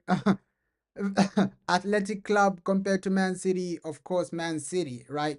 Villarreal compared to Chelsea. If they went head to head today this season, Villarreal and Chelsea, I think Villarreal can beat Chelsea. So with the Premier League, I think they only have more viewers. That's the only thing, man. Like the quality players are in the in La Liga, like team by team, like every team in La Liga has like some technical players, like some technical bowlers. That's why you see them dominate in European competitions. Like La Liga is different, man. That's why you see them dominate in like European competitions, Europa Conference League. You see La Liga reach the final of a European trophy. You're gonna see that. But Premier League is maybe once in 3 seasons. A Premier League team will reach the final of a European trophy. Oh, 1-1, man. Man City have equalized. And I said it before, man. I said it before. Hey, it's too early to write off Man City in this game. Looks like they're gonna go on and win that game. We already expected it. Yo, the opponents they have way below average. If Man City lost that game, I would have been extremely shocked. There was nothing in that game, man. Man City. So second half, Man City will go on and just destroy that team. We already expected it, but yo, looks like second half in this game is about to begin, man. La Liga, man. La Liga, man. Oh, La Liga is delivering. Because with the Prem, the only thing they have over La Liga are viewers. Like, but if you're like a football fan that loves technical ability, loves technical players, think La Liga is the league for you, right? Like overall, this league has like technical players. It just depends on the type of fan you are, the type of football fan you are. If you're the football fan that genuinely does love like high end, intense physical football, then the Premier League is for you. But if you're the type of fan that loves technical football, La Liga is for you. But yo, I love both, man. Let me not even lie and say, yo, I love this over the latter because the Premier League, it does give you a lot of entertaining games. Same with La Liga. So football is football, man. Yes, there are different forms of football, but football is football. There are some fans that are picky that, oh no, I don't like pace and power type of football. I only like this type of football. Oh no, I don't like counter-attacking type of football. I only like this type of football. And there are some fans that just love every type of football, man. I just want to see the players play. But obviously, football at its purest is like technical football, right? Where players are given the freedom to pass, the freedom to experiment, the freedom to just play and just be free, man. Like dribbling is like football at its purest form. Dribbling, creating chances, and passing. Like if a player can't pass, I won't rate them too highly, right? You gotta be able to pass. Like that's the basic. That's the basic in football. Like for me, like yo, if you can't pass, I can't really rate you highly. Highly. Like your passing has to be really, really, really amazing. I think that's why I rated someone like Mesut Ozil. Ozil, Modric, you have Frankie De Jong as well. Like these guys, I rate highly because their passing is really good. Post goals, that guy's passing was insane as well, right? So players that can pass, man, they are high on my books, man. I'm not gonna lie. Like if a player can pass, he's high on my books. That's why post goals, man. I see him as one of the greatest Man United midfielders just because of his passing, post goals. Michael Carrick, that was a team, man. Like based on just passing ability, that was a team, man. Like compare that team to the team we have now. Like it's night and day. It's night and day. But second half about to begin. Let's hope we see some goals like we saw in the first half, man. Obviously, the goal Real Madrid scored, a great team goal, man. Great team goal. And oof, let's hope Madrid do get the points that are needed.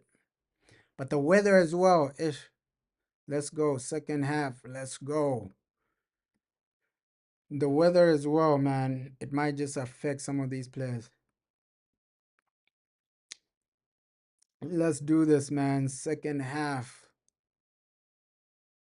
Oof. Second half. La Liga, man. La Liga. Let's go. Oof.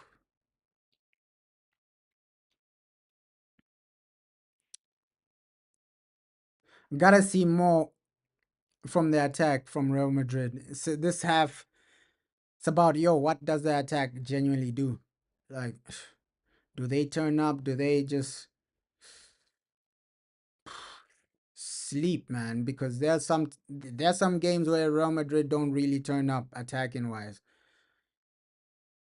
but you still have people on the bench that can come and deliver, and that's the scary thing about Madrid. Like yo, if your main guys ain't delivering, you still have scary options on the bench.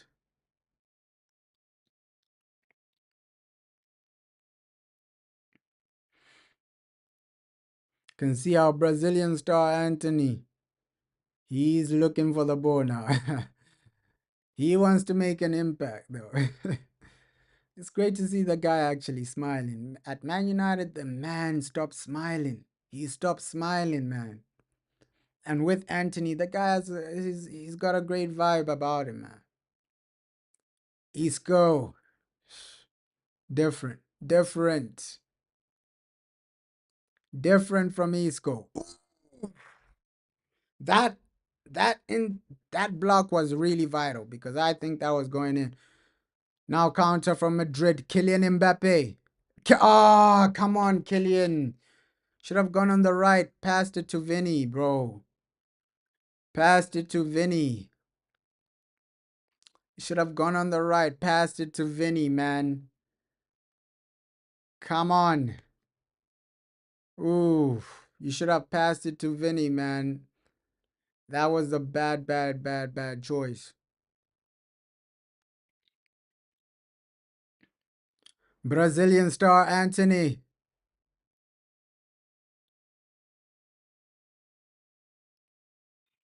Oof.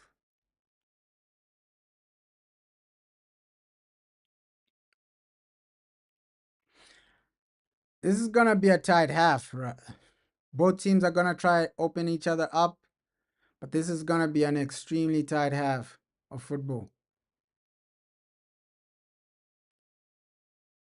Tight game of football, man. The second half will be really tight. Ooh, ooh.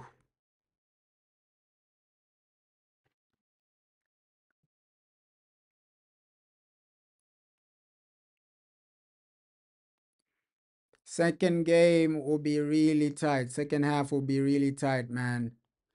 Ooh. You could have done a bit better there.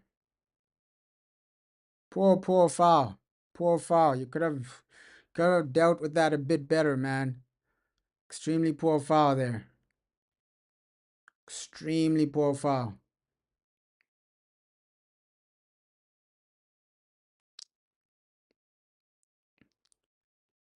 But I see Betis getting the second goal before Real Madrid, man. That's just where we're going into right now. Like Betis have the confidence in this half. With Isco, this free kick, you can't write the man off, man.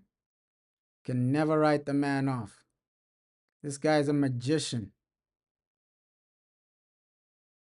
This man is a magician. Isco. You can never write the guy off.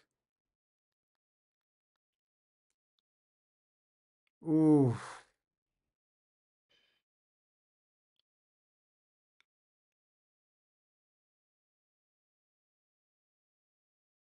Come on, come on.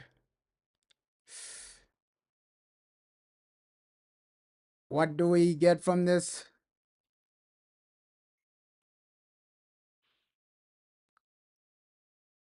Oh, basic from Isco. I expected a bit more from Isco there.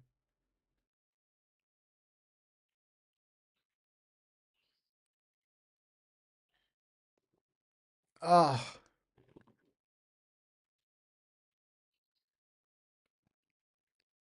expected a bit more from Isco, man. The boy is balling.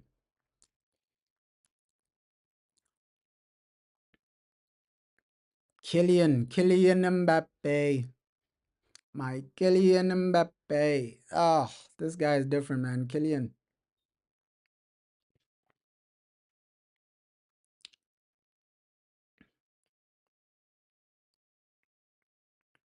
Ooh.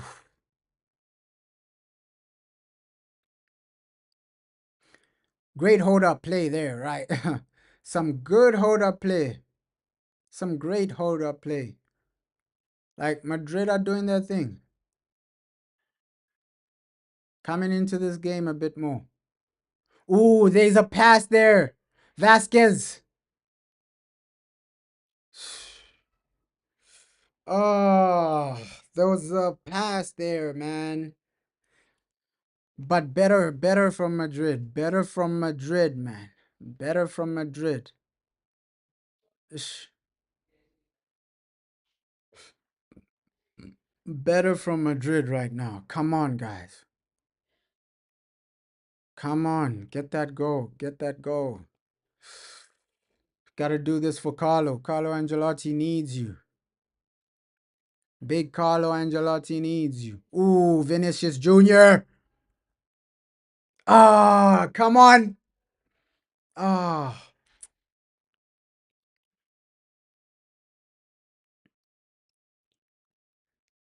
yeah. Now they're playing with a bit more confidence right now. Come on, a bit more confidence from Madrid. They're playing with so much confidence right now. Come on. Come on. Oof. You can see the confidence now. Madrid are coming into this game now. Second half, they're knocking on the door now. Oh my God. Just when I say that, Betis. Oh, is that a penalty? Yes, it is. Yes, it is. Just when I say Real Madrid are playing with confidence, penalty for Madrid. Oh my God, Rudiger, man. Not the best game. Not the best game for Antonio Rudiger. You can even say, hey, the first goal was down to him not really marking his man. And now this. Oh my God. Real Betis, man. Oh, penalty. I think Isco will take this one. Oh my God. Isco might take this one. Oh my God. Isco might take this one. Isco is scoring this. No doubt about it, man. No doubt about it. Isco is scoring this. Like, this guy is different. He is different. Isco is scoring this. Oh my God. Real Madrid, man. You always fall apart. You started the game well, and then, yep, there we have it. 2-1.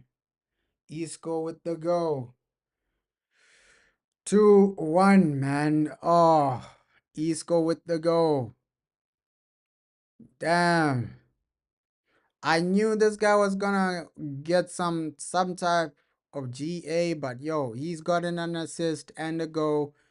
Isco, by far the man of the match in this game, right?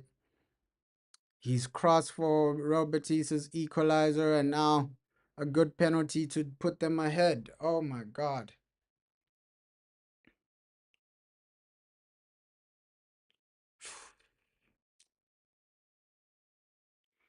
Oh my God.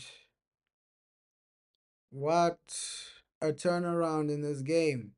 Madrid started extremely well, and now you're trailing. Let's see how they respond, Real Madrid, man. Let's see how they respond. Damn, damn, damn, damn, damn, damn, damn, damn, damn, damn, damn. Ah, and that's the thing with Rudiger, man. Ish. He's so chaotic as a defender. That's the thing with Rudiger. Antonio Rudiger. Ah, this is not what I wanted to see, man. Oh my God. Luca, great pass. Oh, poor first touch from Vasquez, but still keeps it in play, man. Ooh. Penalty. That should be a what? How isn't that a penalty for Madrid? Yo, that's a penalty Rodrigo was taken down, man. Like, these referees. Oh my God. How isn't that a penalty for Madrid? Rodrigo was taken down, man. Oh my God. Oh. Oh.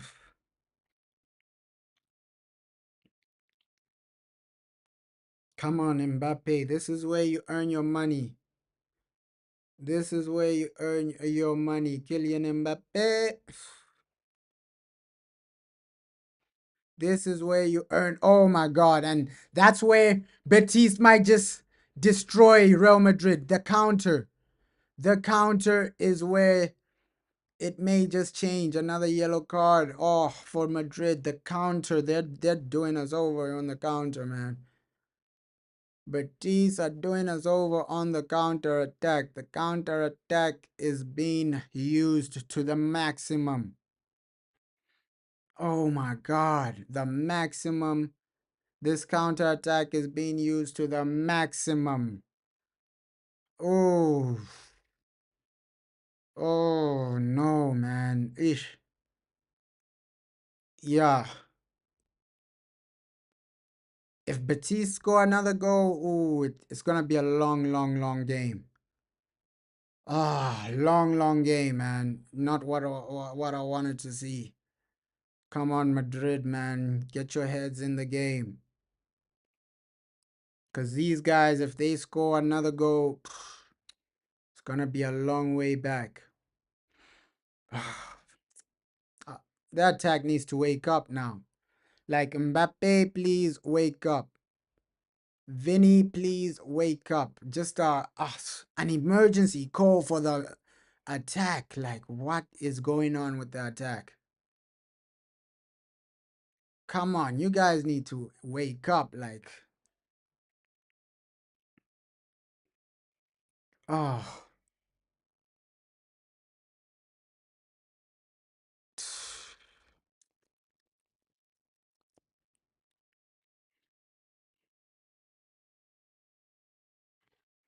bringing on Kamavinga and my boy Andre Goulet. Oh, my boy Andre Goulet. I think we're gonna need this guy. Yeah, great, good subs from Carlo, man. You need Kamavinga's legs in this game. Andre Goulet will also brings some creativity. So these are the substitutions we want to see, man. Good from Carlo. He's literally, yeah. Brahim off, Alaba off, man. Yeah, you needed these subs. Try and go for the game now. Right, Kamavinga will add more quality into the midfield, man. You needed these subs. Oh, Brahim, good game from my boy Brahim. Good goal. But yeah, give my boy Andre Goulet some time, some game time. Kamavinga, you're needed in this midfield, man. You can see we just need something in the midfield as well. Oh,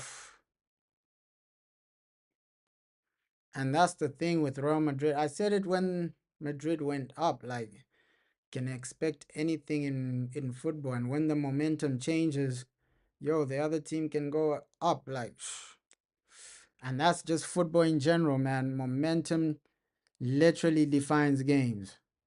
Like, momentum can define any football game, man.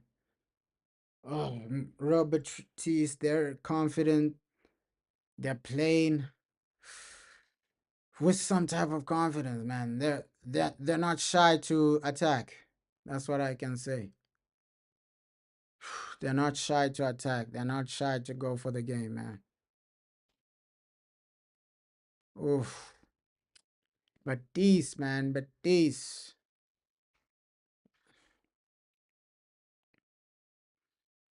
And before the game, I said, yo, I see something from Isco. And the guy got a goal and an assist. Quality player, Isco, man. Insane bowler, man. Think if he went to the Premier League, since it's just based on pace and power, people would start saying, Isco has no legs. But his game isn't surrounded on legs. His game is surrounded on like technical ability, passing, quality. He's move. Ooh, Vinny.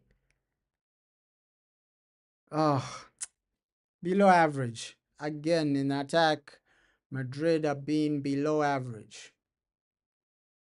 Ah,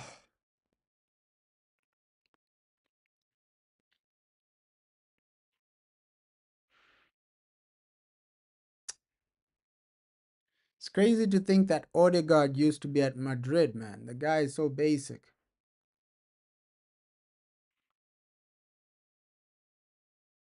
Odegaard was the Andre Goulet of that time. Like, yo, people thought he was gonna be like was the Andre Goulet of that time, man.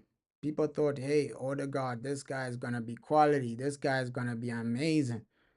Crazy to think that, yo, looks like that was all hype, man. The Odegaard hype never lived up, man.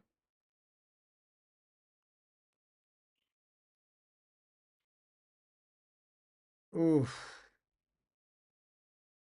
Yeah, Madrid need to get a goal before the 80th minute. At least if you make it 2-2 before the 80th minute, you can get a winner.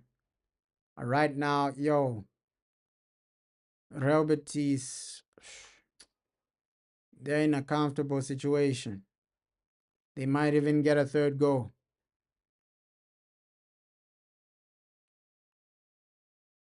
What if Andre Goulet ends up like Odegaard, right?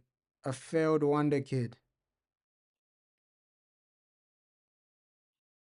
Because Odegaard, he was brought into Real Madrid to actually take the team to the next level. right? That was the main idea. Odegaard, he's gonna be the next big thing. He's gonna be the guy being nominated for Ballon d'Ors and things like that. So what if Andre Goulet ends up like Odegaard, a failed wonder kid? I hope that doesn't happen because Andre Goulet has so much talent, man.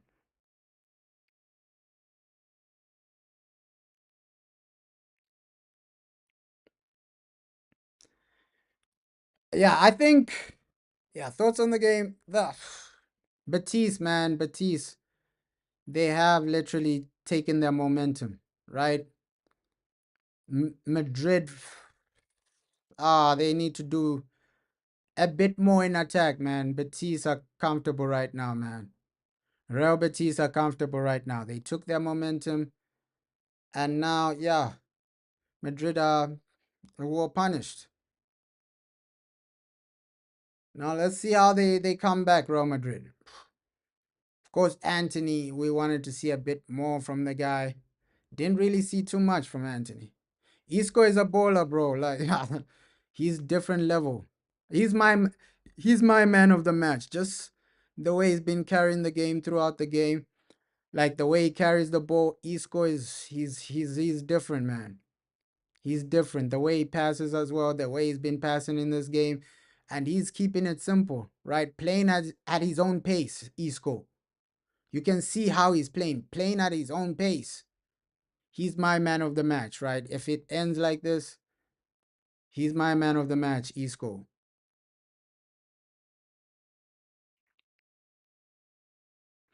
Yeah, they've been poor, Vinny and Rodrigo, man. They've been so poor. Like I expected a bit more from Vinny. I expected a bit more from Rodrigo. Like both of them have been underwhelming, bro. Like they've been so underwhelming. Even Mbappe to in a lot of moments. I think the attack, the Real Madrid attack, have been after that goal.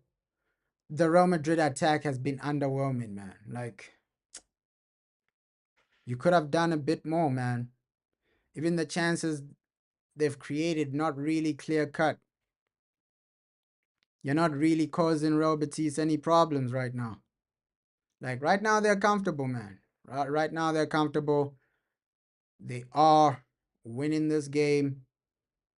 And yeah, if Madrid don't score at least before the 80th minute, the best they can get is probably a draw, man. And we've seen moments like this in La Liga where Madrid fail to get over the line. They only get a draw or they get a shocking loss.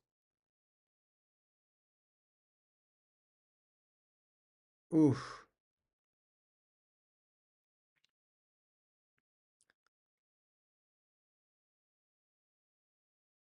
Yo, and I think Kamavinga should have come on earlier, man. Like he should have come on earlier.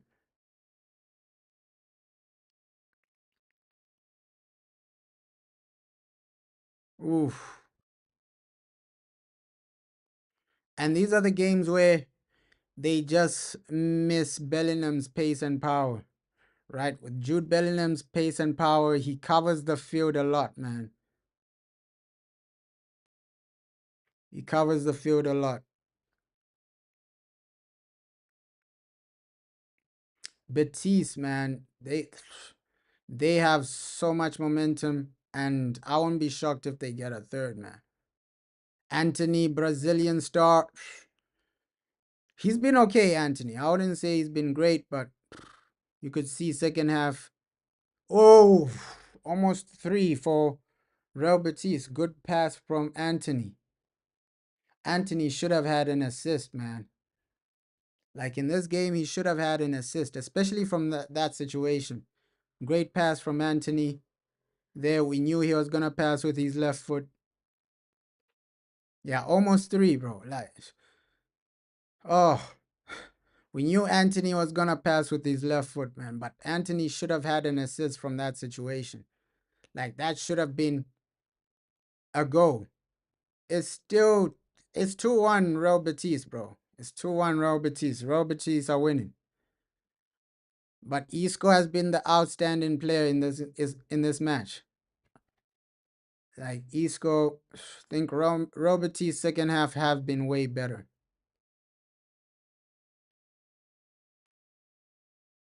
Yeah, 2-1 Betis, man. Ooh, Anthony, man.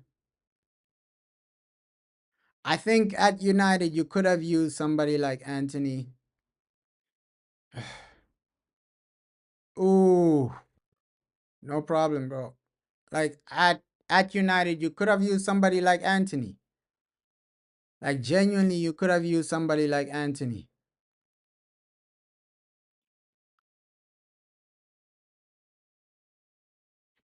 Like he's somebody because you can see attacking wise, Man United world class attacking wise.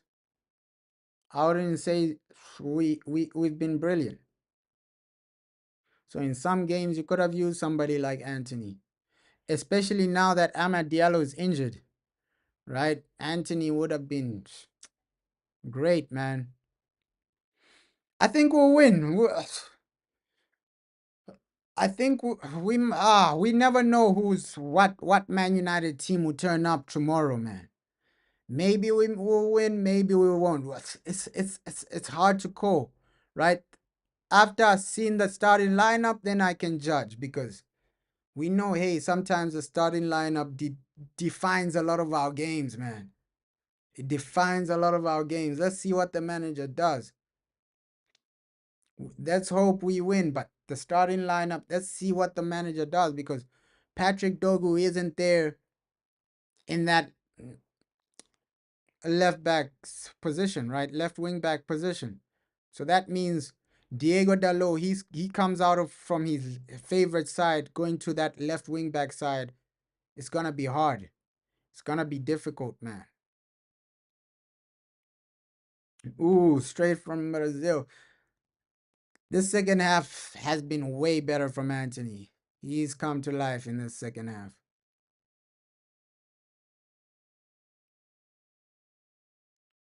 Brazilian star, man.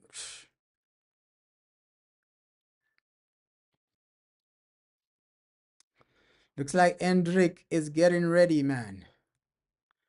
Another Brazilian star, and this guy can change the game. Carlo telling Hendrick to get ready.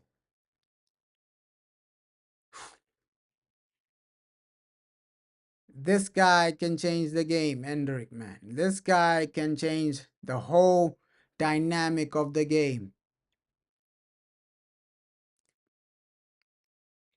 Because even like the hold up play, we talk about hold up play for Man United strikers, right? But Mbappe today, he's really not done a lot hold up play wise, like holding up the play, keeping the possession in the final third. He hasn't done too much of that today. I'm not saying Mbappe is like Hoyland. He's way better than Rasmus Hoyland, but today he needed to keep the boy a bit better, man, in attacking positions as the striker. But Endrick, Brazilian star, man, bring this boy on. Bring this star on. Ooh, the pressing from Betis in this half is impressive as well. Like literally, their pressure in Madrid. Oof, impressive pressing from Betis. Oh, what a game though. What a game this is. Right? Think for the neutral, they never really expected this. Yeah, Endrick, man, his shot power is insane. His shot power is insane, man. Yo, this guy, he's on another level, Endrick. He is on another level, Hendrick, man. Shot power 99, bro. Like, yo. He's an insane talent. He's an insane talent, Endrick. That's what I'm saying. The technology in La Liga, man, it's way better than the Premier League. Technology in La Liga is world class.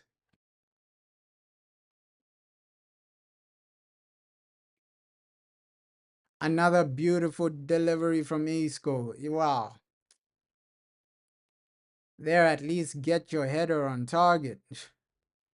What a delivery wasted by, oh, Isco, man. This guy is just different.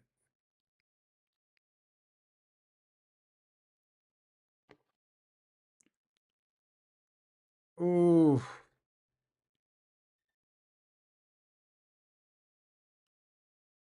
Yeah, Madrid haven't been great.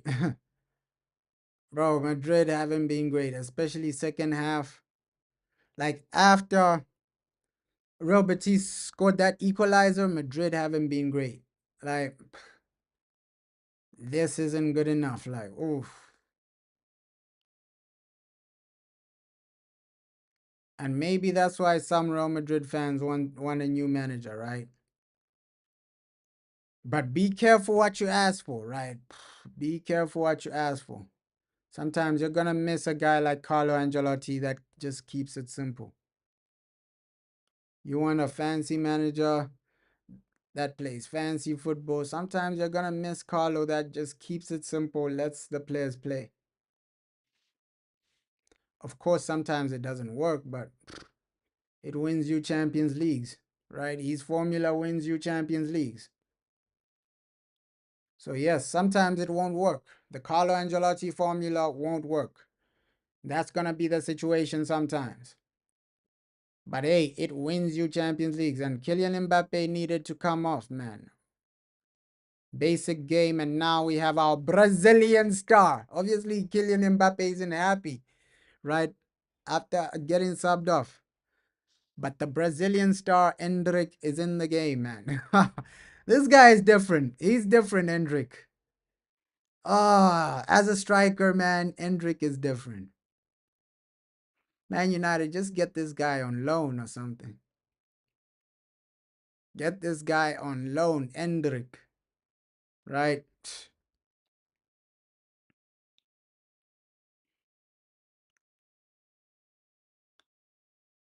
Offer Real Madrid 100 million for Endrick, man.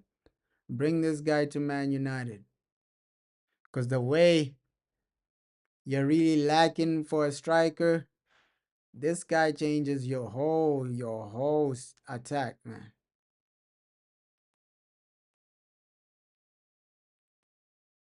Yeah, he's better than what we have for sure. Like Endrick is different. Just his clinicalness, right? His clinical aspect. The guy is so clinical, Endrick. Like, I won't even be shocked if he scores a goal with his first shot. That's how clinical the guy is. Even his movement as well. The movement, he's a top level striker. Yeah, ish. But now it's like Zersky has become a number 10. It's like Zersky has become a number 10, man. And we heard the reports that, hey, United, they only want young and up and coming strikers, or young and up and coming players under 25.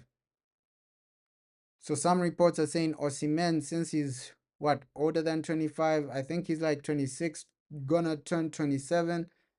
They're saying some rumors are about, yo, Man United might not go for him. They might go for a younger striker or something like that.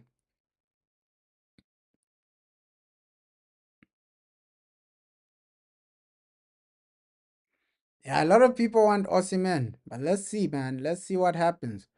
Because there are aspects of you have to sell to buy this and that. Let's see who Man United actually sell, right?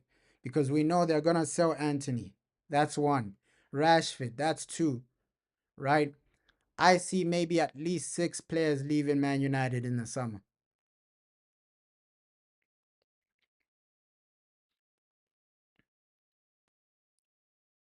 Oh,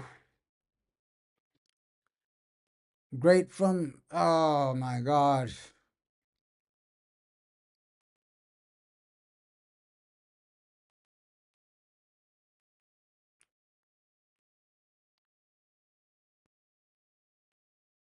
Great switch of play there.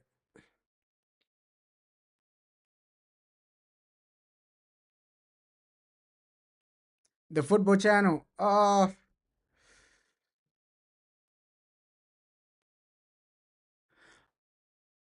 YouTube channel. What YouTube channel do I watch in general? I just watch things like related on like business, man. Like, okay, I just wanna like watch channels that will just cover like politics, man. I'm really like Ben Shapiro, guys like that. It's really crazy, but yeah. Or channels that, ooh, that was great dribbling, man. Those are the types of channels I just watch like people either talking about like self improvement, things like that, or how you can improve yourself. Ooh, or things you can do to like just level up your body, your mind. Those are the types of like YouTube channels I watch, man. Like just self improvement or political guys like Ben Shapiro. But also like entertainment guys, like yo, people that entertain, or I'll just search how to videos if I need to learn how to like make something new. I'll just how to videos, those how to channels, how to do this, how to do that. You like politics? Yeah. That's great, bro. Like, yeah, I'm into politics like especially like during like things like elections and things like that. I like just seeing like the mindset of these guys, man. The mindset, okay, well, how do they think? How do they move? Yeah, I saw Trump yesterday, man. Ah, I saw Donald Trump yesterday, man. Ah, he's different, Donald Trump, man. He's different. I also saw like Ben Shapiro's reaction to that. Ooh, Endrick. I think Madrid might get a goal like last 10 minutes. Last 10 minutes, Madrid might just get a goal. It might end 2-2 this one. This one might end 2-2. Like, yo.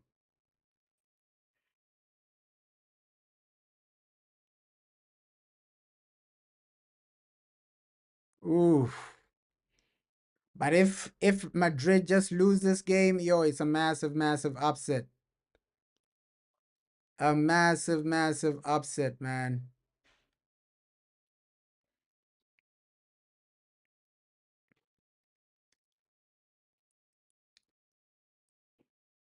Yeah, with the Ukrainian president, like, yo, Donald Trump, man, he's different. He's different, man. LOL.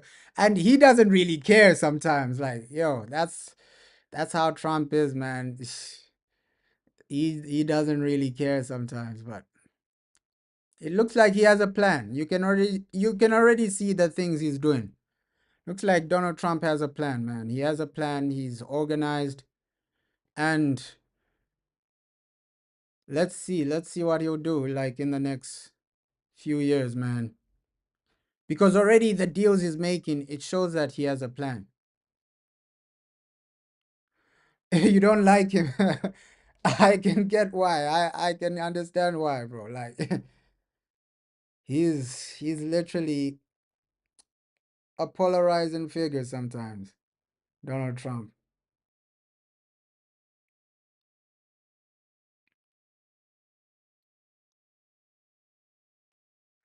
Yeah, he does come across as arrogant as well, like but hey,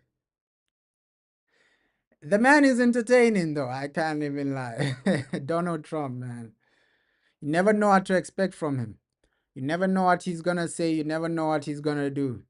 Like that's the one area of unpredictability. That's the most unpredictable president in the world. I think that for sure. Especially that incident where they tried to shoot him and then he came back up. I never expected such a situation to happen. Ooh. Yeah, looks like Madrid might just draw this game, man. Looks like Madrid might just draw this game.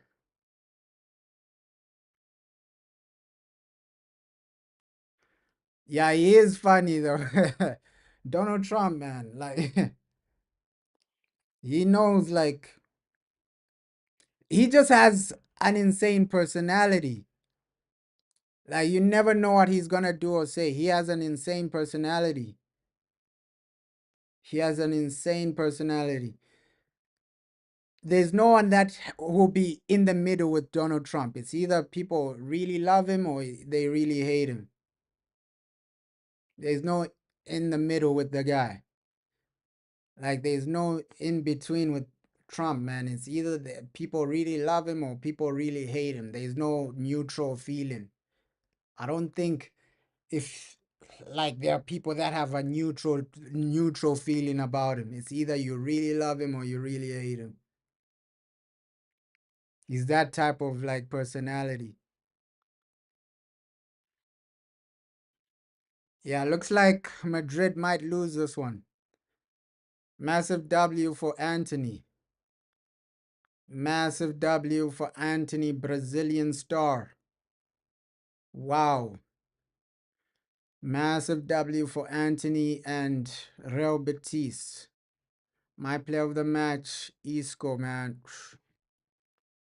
Massive, massive W for Real Betis if they get over the line. Because at this point, a win is out of the question for Madrid, man. I think the best they can get is a draw, right? Just what? 5 minutes left plus added time. Yeah, the game is, it might be done. Think we can get like 40 million for Anthony. It depends if he performs, bro. Yeah, maybe 35 mil, 40 million. If he performs well this season, you can get something like that, right? You can get something like that. And it depends on like one, how many years he has on his Man United contract, plus also, hey, are it the wages he has, man. How many teams would take him on the wages he's at Manchester United? Because Man United are still covering a portion of his wages. Yeah, I saw that tackle, bro. Ah, the guy, bro. Ah, bro, ish. And that's the side of football I love sometimes. Just unpredictability and just yo. Ooh, that's a bad pass. That's a bad pass. Now Madrid can another bad pass. Thought Madrid could genuinely counter there. Ooh. Ooh. This is a horrible way to drop points, man. This is a horrible way to drop points for Real Madrid. Because in the next game, I don't think Barca are dropping points. Like so if you wanna stay in this title race, you gotta win games like this. So these are horrible points for Barca for Real Madrid to actually drop. Oof. Vinny.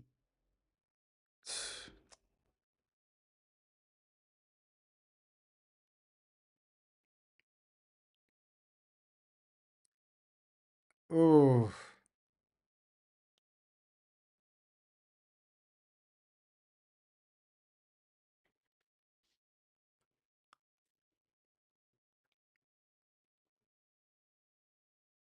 It was a good quality tackle, man. I don't know why they showing the replay game after game. Come on. That was a good quality tackle. I don't think that was a pen. He got the ball. He got the ball, man.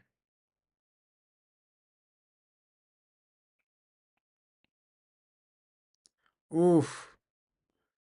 Real Betis can seal off the win with this counter attack. They can literally secure this win with this counter attack, but nothing happens. But looks like they're gonna win this game, man. Ooh, massive points to drop for Real Madrid. Massive, massive points for Real Madrid to actually drop in this game. Damn, you had the game on side, bro. Oh, bad points to drop today for Madrid. Right, whether you get an equalizer and draw, you want an Anthony goal. Hey, an Anthony goal, it'll blow social media, man. Ah, an Anthony goal will actually, ah, it'll be crazy.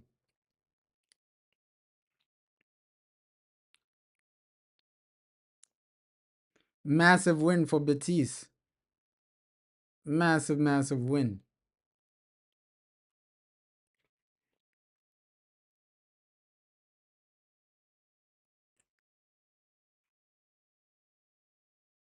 Yo,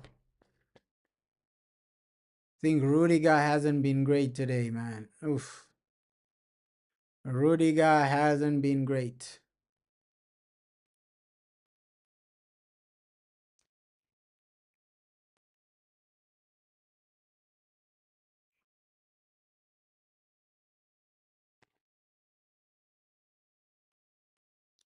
Oof.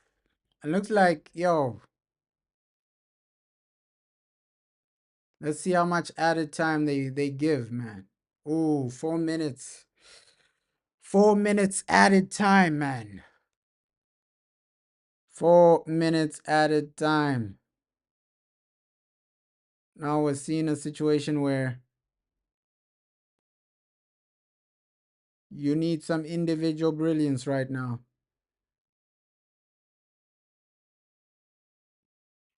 Madrid needs some individual brilliance in these final 4 minutes. Final 3 minutes of the game. Come on. Some type of individual brilliance. The final 4 minutes, final few minutes of the game. Come on. At least get an equalizer. Right? An equalizer does something for you. It gets you some type of points.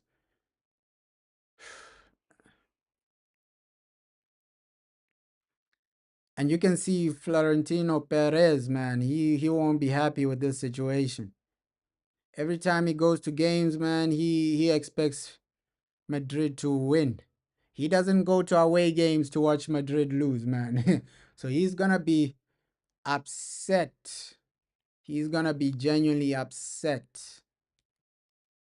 Like, yo, I won't be shocked if Madrid do like something crazy in the summer transfer window. If they get knocked out of the Champions League and they don't win La Liga, Real Madrid, one, they're gonna get a new manager. Two, they're gonna go crazy in the transfer window. Yo,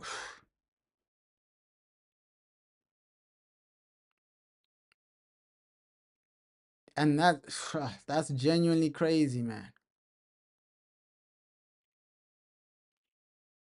Yeah, it's like Rudiger is playing striker. Oh my god. Oh, he is playing striker, but yo, they're genuinely trying to get everything they can, man. All the bodies in front trying to get that equalizer, man. They need that equalizer.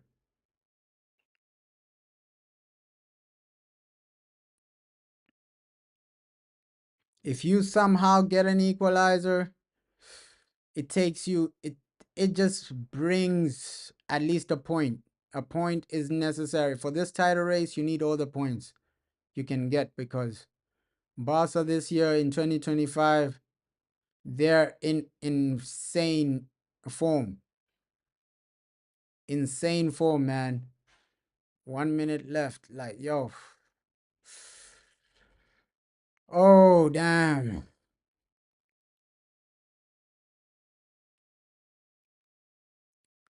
Looks like Betis have won this one, man. I don't see a goal coming. Like, looks like Betis have won this one. Wow. Attack today was poor from Real Madrid, man. Attack was poor, midfield was poor, defense was poor.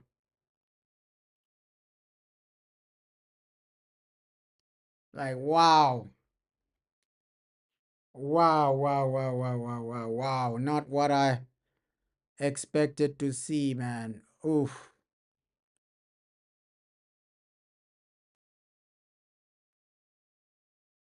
Madrid have been shocked by Real Betis. Real Betis shocking Real Madrid.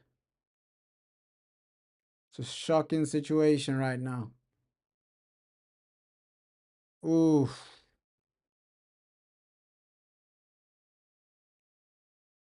Shocking situation.